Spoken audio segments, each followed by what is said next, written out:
നമസ്കാരം. എല്ലാ പ്രിയ പ്രേക്ഷകർക്കും സൂപ്പർ പ്രൈം ടൈമിലേക്ക് സ്വാഗതം. മണ്ഡലകാലത്ത് 41 ദിവസം കഠിന വ്രതമെടുത്താണ് അയ്യപ്പന്മാർ മല ചവിട്ടുക, അയ്യനെ കാണാൻ. 41 ദിവസമാണ് രാജ്യത്തെ സംസ്ഥാനത്തെ പ്രധാനപ്പെട്ട ക്ഷേത്രമായ ശബരിമലയിൽ 3.5 പതിറ്റാണ്ടിലധികമായി തന്ത്രിയായ കണ്ഠര രാജീവര് ജയിലിൽ കിടന്നത്. എന്തിനാണ് 41 ദിവസം തന്ത്രി ജയിലിൽ കിടന്നത്?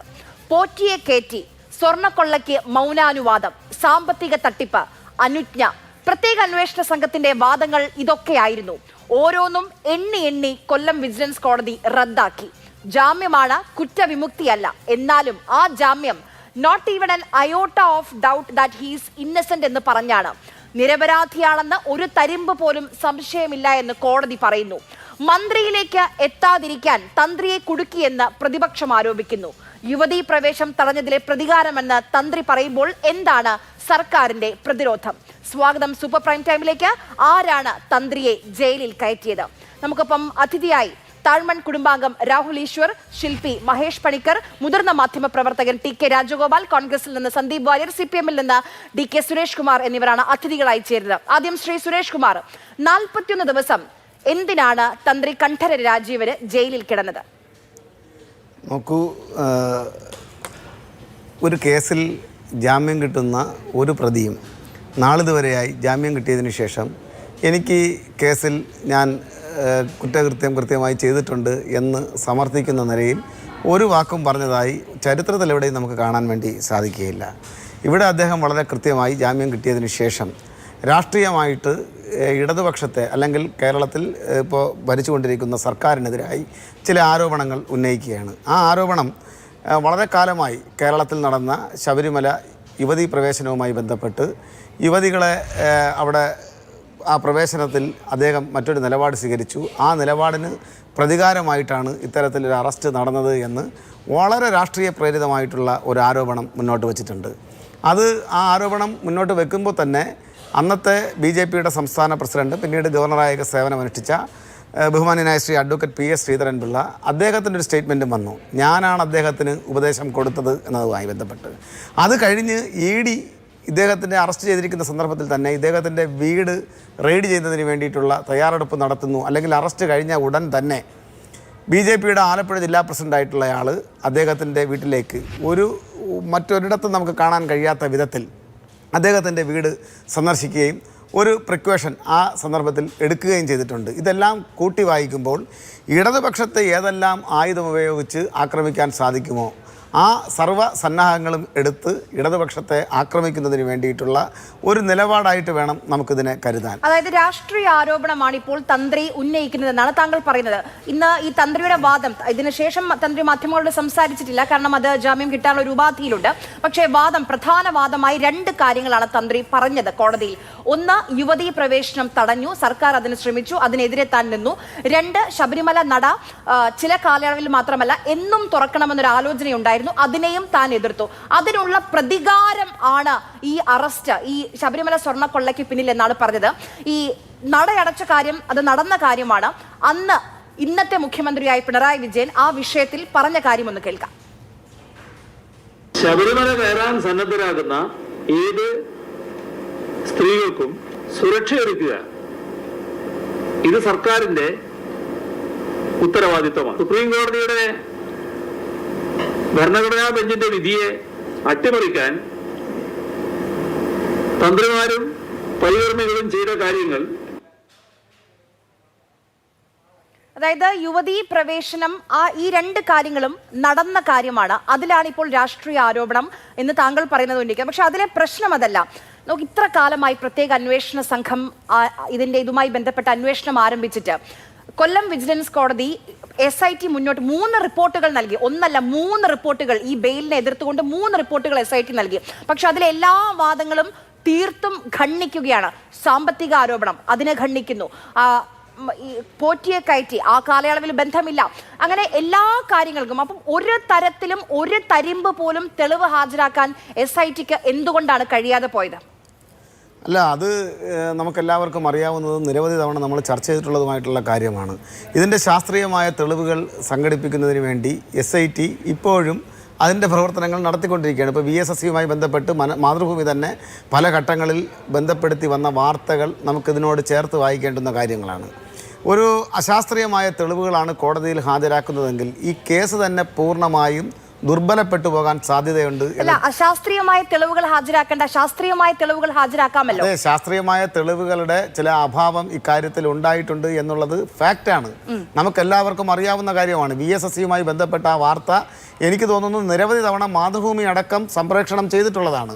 അതൊന്നാമത്തെ കാര്യം. രണ്ടാമത്തെ കാര്യം എന്ന് പറയുന്നത് ഇവിടുത്തെ ഏറ്റവും റെലവൻ്റ് ആയിട്ടുള്ളൊരു പോയിന്റ് എന്ന് പറയുന്നത് അറസ്റ്റ് ചെയ്തു 41 ദിവസത്തിലധികം ജയിൽവാസം അനുഭവിച്ച ഈ കേസിൽ ഒരു ക്രിമിനൽ കോൺസ്പിറസി അടക്കം ആരോപിക്കപ്പെടുന്ന ഒരു പ്രതി അതിനുശേഷം പുറത്തിറങ്ങി വന്ന് ഞാൻ ഇത്തരത്തിലൊരു അപരാധം ചെയ്തിട്ടില്ല എന്ന് അദ്ദേഹത്തിൻ്റെ ഭാഗം പറയുകയാണ്. അപ്പോൾ സ്വാഭാവികമായും അല്ല, അദ്ദേഹം ഭാഗം പറയേണ്ടി വരികയല്ല. ഈ 94 പേജുള്ള ജാമ്യം അനുവദിച്ചുകൊണ്ടുള്ള ഉത്തരവിൽ കോടതി തന്നെ 2 തവണ 2 പറയുന്നുണ്ട് ഒരു അയോട്ട, ഒരു തരിമ്പ് പോലും തെളിവില്ല. പക്ഷെ അപ്പോഴും കോടതി പല ഭാഗങ്ങളിൽ സ്പൈൻ ചില്ലിംഗ് സംഭവമാണ് ഈ ശബരിമല സ്വർണ്ണക്കൊള്ളയെ വിശേഷിപ്പിക്കുകയാണ്. അപ്പോൾ വലിയ രീതിയിൽ മനസാക്ഷിയെ നടുക്കുന്ന കൊള്ള ശബരിമലയിൽ നടന്നുവെന്ന് കോടതിക്ക് ബോധ്യപ്പെട്ടു. പക്ഷേ അപ്പോഴും കോടതി പറയുന്നു തന്ത്രിക്ക് ഇതിൽ ഒരു ബന്ധവുമില്ല എന്ന്. അപ്പോൾ എന്തിനാണ് തന്ത്രി ഇത്രയും കാലം ജയിലിൽ കിടന്നത്? ജാമ്യ ഹർജി പരിഗണിക്കുന്ന കോടതി ഈ രൂപത്തിലുള്ള ചില പരാമർശങ്ങൾ ഇതിനു മുൻപും നടത്തിയിട്ടുണ്ട്. നമ്മളിപ്പോൾ വളരെ വ്യക്തമായി മനസ്സിലാക്കേണ്ടുന്ന ഒരു കാര്യം, അത് സ്പെസിഫൈ ചെയ്ത് ഞാൻ പറയുകയാണ്. രാഷ്ട്രീയമായി അങ്ങനെ പറയാൻ പറ്റില്ല. അല്ല, താങ്കൾ ഇപ്പൊ പറഞ്ഞതിലൊരു സാങ്കേതികമായ ഒരു പ്രശ്നമുണ്ട്. കാരണം എൻ വാസുവും ഒക്കെ സുപ്രീം കോടതിയിലേക്ക് പോയിരുന്നു. പക്ഷെ സുപ്രീം കോടതി ജാമ്യം കൊടുത്തില്ല, തെളിവില്ല എന്ന് പറഞ്ഞ് ജാമ്യം കൊടുക്കാതിരുന്നില്ല. അവിടെ ഒരു പ്രശ്നമുണ്ട്. അല്ല, എൻ വാസു മാത്രമല്ല, ജയശ്രീ ഇപ്പോൾ മുൻകൂർ ജാമ്യം അനുവദിച്ചിട്ടുണ്ട്. ജയശ്രീ ഈ കേസിൽ കുറ്റാരോപിതയായിട്ടുള്ള ഒരാളാണ്. അവർക്കിപ്പോൾ മുൻകൂർ ജാമ്യം അനുവദിച്ചിട്ടുണ്ട്. ഞാൻ പറയുന്ന ഒരൊറ്റ പോയിന്റാണ്. ആ പോയിന്റ് എന്ന് പറയുന്നത് ഇടതുപക്ഷവുമായി ബന്ധപ്പെട്ട് നിൽക്കുന്ന ആളുകൾ ഈ കേസിൽ അറസ്റ്റ് ചെയ്യപ്പെട്ട് ജയിൽവാസം അനുഭവിച്ചിട്ടുണ്ട്. അവരെ അറസ്റ്റ് ചെയ്യുമ്പോൾ സ്പെഷ്യൽ ഇൻവെസ്റ്റിഗേഷൻ ടീം കൊള്ളാം. അത് ഞങ്ങളപ്പോൾ ചില കാര്യങ്ങൾ പറയുമ്പോൾ ഞങ്ങളെ ഖണ്ഡിക്കുന്നതിന് വേണ്ടി ഈ സഹ പാനലിസ്റ്റുകളായി വന്നവർ തന്നെ അന്ന് പറഞ്ഞിട്ടുള്ള കാര്യമെന്ന് പറയുന്നത് ഇത് നിങ്ങൾക്ക് യാതൊരുവിധ അമിത അവകാശവാദവും ഇക്കാര്യത്തിൽ ഏറ്റെടുക്കാനില്ല. കാരണം ഇത് കോടതിയുടെ മേൽനോട്ടത്തിൽ നടക്കുന്ന സത്യസന്ധമായ അന്വേഷണമാണ്, അടിവരയിട്ട് പറയുകയാണ്. ദെൻ മറ്റാർക്കെങ്കിലും ഇപ്പോൾ തന്ത്രിയെ പോലുള്ള ആളുകൾക്ക് ഏതെങ്കിലും രൂപത്തിലുള്ള അവർക്കെന്തെങ്കിലും പ്രയാസമോ ബുദ്ധിമുട്ടോ ഉണ്ടായാൽ അതിന്റെ പഴി മുഴുവനും ഇടതുപക്ഷത്തിന് മേൽ ചാരുന്ന ഒരു ഒരു വാക്ക് സ്പെഷ്യൽ ഇൻവെസ്റ്റിഗേഷൻ ടീമിനെ അദൃശ്യകരങ്ങളാൽ നിയന്ത്രിക്കുന്നത് ഇടതുപക്ഷ സർക്കാരാണ് എന്ന അങ്ങേയറ്റത്തെ ദുരാരോപണം, ഒരുപക്ഷെ കോടതിയെപ്പോലും സംശയത്തിന്റെ മുൾമുനയിൽ നിർത്തുന്ന നിലയിലുള്ള ആരോപണങ്ങൾ പല ഘട്ടങ്ങളിലും ഇവിടെ നടത്തുന്നുണ്ട്. ഈ കോൺട്രഡിക്ഷൻ പക്ഷേ ഇത് ഒരു പടി കൂടി കടന്ന് എന്തുകൊണ്ട് താൻ അറസ്റ്റിലായി എന്നാണ് പറയുന്നത്. യുവതീ പ്രവേശനത്തിൽ നിലപാടെടുത്തു, ശക്തമായ നിലപാടെടുത്തു, സർക്കാരിനെതിരെ നിലപാടെടുത്തു. അതുകൊണ്ട് അതിനുള്ള പ്രതികാരം, അതാണ് വാക്ക്, പ്രതികാരം, പക വീട്ടി എന്നാണ് തന്ത്രി പറയുന്നത്. ബഹുമാനപ്പെട്ട ആങ്കറോട് എനിക്കൊരു കാര്യം പറയാനുള്ളത് 2 പോയിന്റാണ്. അതിൽ യുവതീ പ്രവേശനം കഴിഞ്ഞ് കാലം എത്രയായി, അതിനുശേഷവും അദ്ദേഹം ഈ പദവിയിൽ തുടരുകയല്ലേ. രണ്ടാമത്തെ കാര്യം, നമുക്ക് എല്ലാവർക്കും അറിയാവുന്ന ഒരു പ്രധാനപ്പെട്ട പോയിന്റ് ഉണ്ടല്ലോ, അദ്ദേഹം അടക്കം ബിഹൈൻഡ് ദ കർട്ടനിൽ നിർത്തുന്ന ഒരു പോയിന്റ് ഉണ്ട്. അത് ഈ ഉണ്ണികൃഷ്ണൻ പോറ്റിയുടെ കടന്നുവരവാണ്. അത് എങ്ങനെ എന്നതിനെ സംബന്ധിച്ച് വളരെ കൃത്യമായി കേരളത്തിലെ മുഖ്യധാരാ മാധ്യമങ്ങൾ നിരവധി തവണ സംപ്രേഷണം ചെയ്തിട്ടുള്ള വാർത്തയുണ്ട്. ബാംഗ്ലൂരിലെ ഒരു അയ്യപ്പ അമ്പലവുമായി ബന്ധപ്പെട്ട് അവിടെ നിന്ന് അദ്ദേഹം ഇവിടെ വന്ന് അദ്ദേഹം അതിലേക്ക് നമുക്ക് രണ്ടാം ഘട്ടത്തിൽ അങ്ങനെ ഒരു ചരിത്രം കൂടെ ഉണ്ട്. ചരിത്രവും കോടതിയിലേക്ക് എത്തിയിരുന്നു. ഞാൻ മറ്റ് അതിഥികളിലേക്ക് പോയിട്ട് നമുക്ക് അതിലേക്ക് പോറ്റിയുമായി തന്ത്രിക്കുള്ള ബന്ധത്തിലേക്ക് വരാം. ശ്രീ രാഹുൽ ഈശ്വർ, ഇതിപ്പം ബെയിലാണ് കിട്ടിയിരിക്കുന്നത് തന്ത്രിക്ക്. കുറ്റവിമുക്തനായിട്ടില്ല, ചാർജ് ഷീറ്റ് സമർപ്പിച്ചിട്ടില്ല. അപ്പോഴേക്ക് ഒരു പൊളിറ്റിക്കൽ അക്യൂസേഷന്റെ ആവശ്യമുണ്ടായിരുന്നോ? ആര്യ, 2-3 കാര്യങ്ങൾ. ഒന്ന്, അദ്വൈതം എന്ന സിനിമയിലെ പാട്ട് കോട്ട് ചെയ്ത് 119 പേജിൽ ബഹുമാനപ്പെട്ട ഹൈക്കോടതിയിലെ ജസ്റ്റിസ് ബദറുദ്ദീൻ എല്ലാ കമ്മ്യൂണിസ്റ്റുകാരും സഖാക്കളും വായിക്കേണ്ട ആ മനോഹരമായ പാട്ട് എഴുതിയിട്ടുണ്ട്. ആ പാട്ട് ഇങ്ങനെയാണ്: പഞ്ചാഗ്നി മധ്യേ തപസ് ചെയ്താലും ഈ പാപകർമ്മത്തിന് പ്രതിക്രിയയാകുമോ? അത് യഥാർത്ഥത്തിൽ തന്ത്രിയെ തിരുവാഭരണം മോഷ്ടിച്ചു എന്ന് കള്ളക്കേസിൽ കൊടുക്കുമ്പോഴാണ്. ഓരോ സഖാവും ഓരോ കമ്മ്യൂണിസ്റ്റുകാരനും അത് വായിക്കണം. ഓർക്കുക, രാഷ്ട്രീയപരമായി അങ്ങോട്ടും ഇങ്ങോട്ടും ഒക്കെ നമുക്ക് അഭിപ്രായ വ്യത്യാസം കാണാം. എന്നാൽ ആർക്കും ഒരു ദ്രോഹവും ചെയ്യാത്ത ഈ പാവം തന്ത്രിയെ കള്ളക്കേസിൽ കുടുക്കി 41 ദിവസം ഇട്ടു എന്ന് പറയാൻ കാരണം കോടതി വിധിയിൽ വ്യക്തമായി എഴുതി വെച്ചിരിക്കുകയല്ലേ. 91-92 പേജിലാണെന്നാണ് എൻ്റെ ഓർമ്മ. Paragraph 82, there is not even an iota of evidence. ഇത്തരത്തിലൊരു സ്ട്രോങ് വിധിന്യായം അടുത്തിടയ്ക്ക് എപ്പോഴെങ്കിലും നമ്മൾ കണ്ടിട്ടുണ്ടോ? അതായത് കടുകുമണിയോളം പോലും തന്ത്രിക്കെതിരെ തെളിവില്ല എന്ന് വ്യക്തമായി ബഹുമാനപ്പെട്ട കോടതി 2 ഭാഗത്തെയും വാദങ്ങൾ കേട്ടിട്ട് എഴുതുക. ഒന്ന് ഓർത്തു നോക്കുക, തന്ത്രിയെ അറസ്റ്റ് ചെയ്തതിനു ശേഷം 41 ദിവസത്തിന് ശേഷം പോലും ഒരു കടുകുമണിയോളം പോലും തെളിവ് കണ്ടുപിടിക്കാനായില്ലെങ്കിൽ ഈ 41 ദിവസം മുമ്പ് എന്തിനാണ് തന്ത്രിയെ അറസ്റ്റ് ചെയ്തത്? ആ റിമാൻഡ് റിപ്പോർട്ട് വായിക്കണം. നമുക്ക് അവജ്ഞയും ദേഷ്യവും ചിരിയും ഹാസ്യവും തോന്നും. തന്ത്രി അയ്യപ്പന്റെ അനുമതി എടുത്തില്ല, തന്ത്രി ആചാരാനുഷ്ഠാനങ്ങൾ പാലിച്ചില്ല തുടങ്ങിയ കാര്യങ്ങൾ പറഞ്ഞാണ് തന്ത്രിയെ അറസ്റ്റ് ചെയ്തത്. ഇന്ത്യയുടെ ചരിത്രത്തിൽ ആദ്യമായിട്ടായിരിക്കും ഏതെങ്കിലും ഒരു മനുഷ്യനെ ദൈവത്തിന്റെ അനുമതി മേടിച്ചില്ല എന്ന് പറഞ്ഞ് അറസ്റ്റ് ചെയ്തത്. അപ്പൊ നമുക്ക് എല്ലാം അറിയാം എന്താ സംഭവിച്ചത്. CPM-ന് നേരെ, ശ്രീ പിണറായി വിജയന് നേരെ, കമ്മ്യൂണിസ്റ്റ് ഗവൺമെന്റിന് നേരെ ചോദ്യശരങ്ങൾ ഉയരുമ്പോൾ അവർക്ക് പിണറായി 3.0-ന് വേണ്ടി, ഗ്രഹസമ്പർക്കത്തിന് വേണ്ടി, ഉത്തരമില്ലാത്തപ്പോൾ ശ്രദ്ധ തിരിക്കാൻ വേണ്ടി, അവരുടെ നേരെ വരുന്ന ചോദ്യങ്ങളുടെ മുനയൊടിക്കാൻ വേണ്ടി അവർ ഒരു സ്കേപ്പ് ഗോട്ടിനെ, ഒരു ബലിയാടിനെ വേണമായിരുന്നു. അപ്പം തന്ത്രിയെ അതിന് ഈസിയായി ബലിയാടാക്കാൻ വേണ്ടിയല്ലേ ഇത് ചെയ്തത്. തന്ത്രിയെ യഥാർത്ഥത്തിൽ യുവതീ പ്രവേശനത്തിൽ തന്നെ കൈപൊള്ളിയിരിക്കുന്ന പിണറായി സർക്കാർ, രാഹുലിന് തോന്നുന്നുണ്ടോ തന്ത്രിയെ പോലെ ഇത്രയും പാരമ്പര്യമുള്ള ശബരിമലയിൽ, ഞാൻ തുടക്കത്തിൽ പറഞ്ഞതുപോലെ 3.5 പതിറ്റാണ്ടിലധികമായി അദ്ദേഹം തന്ത്രിയാണ്. അതുമാത്രമല്ല രാജ്യത്തെ 100-ലധികം ക്ഷേത്രങ്ങളുടെ താന്ത്രിക ആചാര്യൻ അദ്ദേഹമാണ്. അദ്ദേഹത്തിനെ അറസ്റ്റ് ചെയ്ത് അകത്തിടാൻ അങ്ങനെ ഒരു ഗൂഢാലോചന നമ്മുടെ സർക്കാർ നടത്തുമെന്ന് രാഹുൽ ഈശ്വർ വിശ്വസിക്കുന്നുണ്ടോ? 100%. അതിന്റെ കാര്യം കൂടി പറയാം. അതായത് നമ്മുടെ സഹോദര സമുദായങ്ങളായ ക്രിസ്ത്യൻ, മുസ്ലിം സമുദായങ്ങൾ വളരെ ക്രോഡീകൃതവും സംഘടിതവുമാണ്. ഞങ്ങൾ ഹിന്ദുക്കൾ അത്ര ക്രോഡീകൃതമോ സംഘടിതമോ അല്ല. അപ്പോൾ പലപ്പോഴും ഹിന്ദു സമൂഹത്തിന് നേരെ വരുന്ന ഒരു അധിക്ഷേപമോ കേസോ ഒരുമിച്ച് നിന്ന് നേരിടുന്ന ഒരു ചരിത്രം നമുക്കില്ല. അതിന്റെ ഏറ്റവും വലിയ തെളിവാണ് ഈ ചർച്ചകളൊക്കെ വന്നപ്പോൾ എത്രയോ പേർ തന്ത്രിക്കെതിരെ ഒരു മടിയും ഉളുപ്പുമില്ലാതെ കള്ളങ്ങൾ പറയാനിരുന്നു. എത്രയോ പേർ ഒരു തത്വദീക്ഷയും ഇല്ലാതെ, ഒരു തെളിവിന്റെ അടിസ്ഥാനം പോലും ഇല്ലാതെ വ്യാജ കഥകൾ പ്രചരിപ്പിച്ചു. അതിന്റെ എല്ലാം അടിസ്ഥാനം എന്താണ്? ഒരു അടിസ്ഥാനവും ഇല്ല. മനഃപൂർവ്വം കള്ളക്കഥകൾ പറഞ്ഞ് തന്ത്രിക്കെതിരെ ആരോപണങ്ങൾ ഉന്നയിച്ചാൽ മാധ്യമങ്ങളിൽ സ്പേസ് കിട്ടുമെന്നും ഇടതുപക്ഷക്കാരുടെ കൈയ്യടി കിട്ടുമെന്നും വിചാരിച്ച് എത്രയോ പേരങ്ങനെ ചെയ്തു. അവരെ കുറിച്ചൊക്കെ ഉള്ള ഒരുപാട് സത്യങ്ങൾ വെളിയെ വന്നു. രാഹുൽ ഈശ്വർ നേരത്തെ ഹൈക്കോടതി ജഡ്ജിയെ കോട്ട് ചെയ്തു. ഇതേ ഹൈക്കോടതിയിലാണല്ലോ എല്ലാ അന്വേഷണ പുരോഗതി റിപ്പോർട്ടും ഡിവിഷൻ ബെഞ്ചിലാണല്ലോ SIT കൊടുക്കുന്നത്. ആ SIT ഓരോ അന്വേഷണ പുരോഗതി റിപ്പോർട്ട് കൊടുക്കുമ്പോഴും ഡിവിഷൻ ബെഞ്ച് എന്താണ് പറയുന്നത്? ഏറ്റവും നല്ല രീതിയിൽ, ഏറ്റവും മികച്ച രീതിയിൽ അന്വേഷണം മുന്നോട്ട് പോകുന്നു എന്നല്ലേ പറയുന്നത്. തന്ത്രിയുടെ കേസ് യഥാർത്ഥത്തിൽ ജസ്റ്റിസ് രാജ വിജയരാഘവൻ, ജസ്റ്റിസ് ജയകുമാർ സാറിന്റെ ദേവസ്വം ബെഞ്ചിന്റെ പരിഗണനയിൽ വന്നതായി നമുക്കറിയില്ല. പക്ഷേ ജസ്റ്റിസ് ബദറുദ്ദീന്റെ ബെഞ്ചിൽ അദ്ദേഹത്തിന്റെ 119 പേജുള്ള വിധിന്യായത്തിൽ 81-ാം പേജിൽ തന്ത്രിക്ക് അനുകൂലമായി അദ്ദേഹത്തിന് പരാമർശങ്ങൾ നൽകിയിട്ടുണ്ട്. തന്ത്രിയോട് അനുജ്ഞ ചോദിച്ചു എന്നുള്ളത് പച്ചക്കള്ളമാണ്, നുണയാണ് എന്ന വിധിന്യായത്തിൽ ജസ്റ്റിസ് ബദറുദ്ദീൻ എടുത്തെഴുതിയിട്ടുണ്ട്. ഇനി ഒരു കാര്യം കൂടെ ആരെയോ ഒന്ന് ആലോചിച്ച് നോക്കൂ. വാജിവാഹനത്തിന്റെ പേര് എന്തൊക്കെ കള്ളം പറഞ്ഞു. വാജിവാഹനം യഥാർത്ഥത്തിൽ തന്ത്രി അടിച്ചു മാറ്റിയതാണ്. 500 കോടി രൂപ വിലയുള്ളതാണ്. തന്ത്രിയുടെ വീട്ടിൽ നിന്ന് തന്ത്രി അങ്ങോട്ട് തിരിച്ചെടുത്തോണ്ട് പോകാൻ റിക്വസ്റ്റ് ചെയ്ത കാര്യം തന്ത്രിയുടെ വീട്ടിൽ നിന്ന് റെയ്ഡ് ചെയ്തെടുത്തു. എന്തൊക്കെ കള്ളങ്ങളാണ് പറഞ്ഞത്. എന്നിട്ട് അവസാനം എന്ത് തെളിഞ്ഞു? അഡ്വക്കേറ്റ് കമ്മീഷൻ 5-ാം ഇടക്കാല റിപ്പോർട്ടായി ഹൈക്കോടതിയെ അറിയിച്ച് ദേവസ്വം ബോർഡ് തന്ത്രിയോട് ഇങ്ങോട്ട് റിക്വസ്റ്റ് ചെയ്ത് വാജിവാഹനം കൊടുത്തു വിട്ടതാണ്. എന്നിട്ട് അഡ്വക്കേറ്റ് കമ്മീഷൻ കുറുപ്പ് സാറിനെ പോലും ഒരു തത്വദീക്ഷയും ഇല്ലാതെ അപമാനിക്കാനും അധിക്ഷേപിക്കാനും എത്ര പേർ മുമ്പോട്ട് വന്നു. ഇതൊക്കെ SITക്ക് ഒരു കോളിൽ അറിയാവുന്ന കാര്യങ്ങളാണ്. ഉണ്ണികൃഷ്ണൻ പോറ്റിയുടെ ബന്ധുക്കൾ ശബരിമലയിൽ വർക്ക് ചെയ്തിട്ടുണ്ടായിരുന്നു എന്നുള്ള വസ്തുത മറച്ചു വെച്ചു. ഇപ്പോൾ നമ്മുടെ സുരേഷ് കുമാർജി, അദ്ദേഹം ആള് നല്ലവനാണ്, ഞാൻ ചർച്ചയിൽ ഇരുന്നിട്ടുണ്ട്. സുരേഷ് കുമാർജി അറിയാൻ വേണ്ടി പറയുക, സുരേഷ് കുമാർജി പോറ്റിയും കണ്ഠരർ രാജീവരും നമ്മുടെ ശ്രീരാംപുര ബാംഗ്ലൂരിലെ അമ്പലത്തിൽ വർക്ക് ചെയ്യുന്നത് രണ്ടും 2 കാലഘട്ടത്തിലാണ്. 1997 മുതൽ 2005 വരെ നീലാണ്ട മുത്തശ്ശൻ അല്ലെങ്കിൽ കണ്ഠർ നീലകണ്ഠൻ ഉണ്ടായിരുന്ന സമയത്താണ് ഈ പോറ്റി ഉണ്ടായിരുന്നത്. അതിന് 2 വർഷങ്ങൾക്ക് ശേഷം, അദ്ദേഹത്തിന്റെ മരണങ്ങൾക്ക് 2 വർഷം ശേഷം 2007-ലാണ് കണ്ഠർ രാജീവരോട് വരുന്നത്. കോടതി വിധിന്യായത്തിലും സബ്മിഷനിലും ചൂണ്ടിക്കാട്ടിയിരിക്കുന്ന പോലെ തന്ത്രി ഇദ്ദേഹത്തെ നേരിട്ടൊന്നും നിയമിച്ചിട്ടില്ല. എവിടെയും തന്ത്രിയുമായിട്ട് വേറെ യാതൊരു ബന്ധവുമില്ല. പക്ഷേ ബോധപൂർവം തന്ത്രിയുടെ ആളാണെന്നും തന്ത്രിക്ക് ഇതിൽ സംശയമുണ്ടെന്നും എന്നിട്ട് അടുത്ത കള്ളമിറക്കിയത് ഓർമ്മയുണ്ടോ? 2.5 കോടി രൂപ തന്ത്രിക്ക് നഷ്ടമായി. തന്ത്രി എന്നിട്ട് അത് പരാതിപ്പെട്ടു പോലും ഇല്ലെന്ന്. അവസാനം നെടുമ്പറമ്പിൽ സിൻഡിക്കേറ്റിന്റെ ആള് പത്രസമ്മേളനം വിളിച്ചു പറഞ്ഞു, തന്ത്രിയുടെ 1 രൂപ പോലും ഞങ്ങളുടെ ഇൻവെസ്റ്റ്മെന്റ് ഇല്ല. യഥാർത്ഥത്തിൽ ഇതൊക്കെ രാഷ്ട്രീയ കളിയല്ലേ? അപ്പൊ സന്ദീപ്, ഈ വിഷയത്തിൽ കോൺഗ്രസിന്റെ സ്റ്റാൻഡ് എന്താണ്? ഇടയ്ക്ക് പ്രതിപക്ഷ നേതാവ് പറഞ്ഞിരുന്നു പിണറായി വിജയന്റെ ഭാഗത്ത് നിന്ന്, മുഖ്യമന്ത്രിയുടെ ഓഫീസിൽ നിന്ന് സമ്മർദ്ദമുണ്ട് SITക്ക് മേലെന്ന്. അതിൽ തന്നെ ഉറച്ചു നിൽക്കുകയാണോ കോൺഗ്രസ്?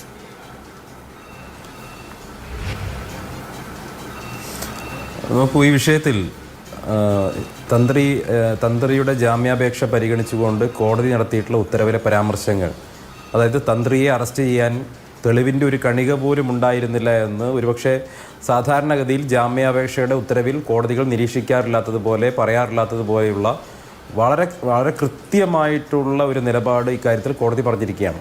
തെളിവിൻ്റെ ഒരു കണിക പോലും ഇല്ലാതെയാണ് 41 ദിവസം ശബരിമല പോലെ ഒരു മഹാക്ഷേത്രത്തിലെ തന്ത്രിവര്യനായിരുന്ന ഒരാളെ പിടിച്ച് അകത്തിട്ടതെന്ന് പറയുമ്പോൾ, ജയിലിലടച്ചതെന്ന് പറയുമ്പോൾ അത് എത്ര പ്രധാനപ്പെട്ട എത്ര തെറ്റായിട്ടുള്ള കാര്യമാണ്. ഈ സർക്കാർ, ഇടതുപക്ഷ സർക്കാർ, പിണറായി വിജയൻ്റെ സർക്കാർ പറഞ്ഞു നിൽക്കാൻ വേണ്ടി, പിടിച്ചു നിൽക്കാൻ വേണ്ടി, അവർക്ക് നേരെ ഉയർന്ന ആരോപണ ശരങ്ങളിൽ നിന്ന് എങ്ങനെയെങ്കിലും രക്ഷ നേടാൻ വേണ്ടി ശബരിമല ക്ഷേത്രത്തിൻ്റെ തന്ത്രിയെ തന്നെ പിടിച്ച് ജയിലിലടക്കുക എന്നുള്ള അതിക്രൂരമായിട്ടുള്ള പ്രവൃത്തി ചെയ്തതോടുകൂടി വിശ്വാസ സമൂഹത്തിന് ഇതുപോലെ വേദനിപ്പിച്ച മറ്റൊരു സംഭവം ഉണ്ടോ?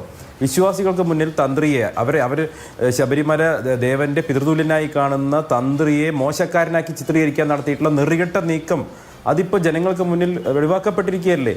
പിണറായി സർക്കാർ അവരുടെ രക്ഷയ്ക്ക് വേണ്ടി, അവർക്ക് നേരെ ഉയർന്ന ആരോപണം രക്ഷ നേടാൻ വേണ്ടി, ആർക്ക് വേണ്ടിയിട്ടാണ്? CPM-ൻ്റെ ഒരു ജില്ലാ സെക്രട്ടറി അംഗം മാത്രമായിട്ടുള്ള ഒരു മുൻ MLA പത്മകുമാർ അടക്കമുള്ള, വാസു അടക്കമുള്ള ചില CPM നേതാക്കന്മാരെ തള്ളിപ്പറയാനുള്ള പ്രയാസം കൊണ്ട് ഞങ്ങൾ മാത്രമല്ല തന്ത്രിയുമുണ്ട് എന്ന് വരുത്തി തീർക്കാൻ വേണ്ടി നടത്തിയിട്ടുള്ള നാടകവും അഭ്യാസവുമാണെന്ന് ഇപ്പോൾ തെളിഞ്ഞില്ലേ? അപ്പോൾ ഇത് നേരത്തെ പ്രതിപക്ഷം ഉന്നയിച്ചിട്ടുള്ള ആക്ഷേപങ്ങൾ ശരിയാണ് എന്ന് സൂചിപ്പിക്കുന്നതാണ്.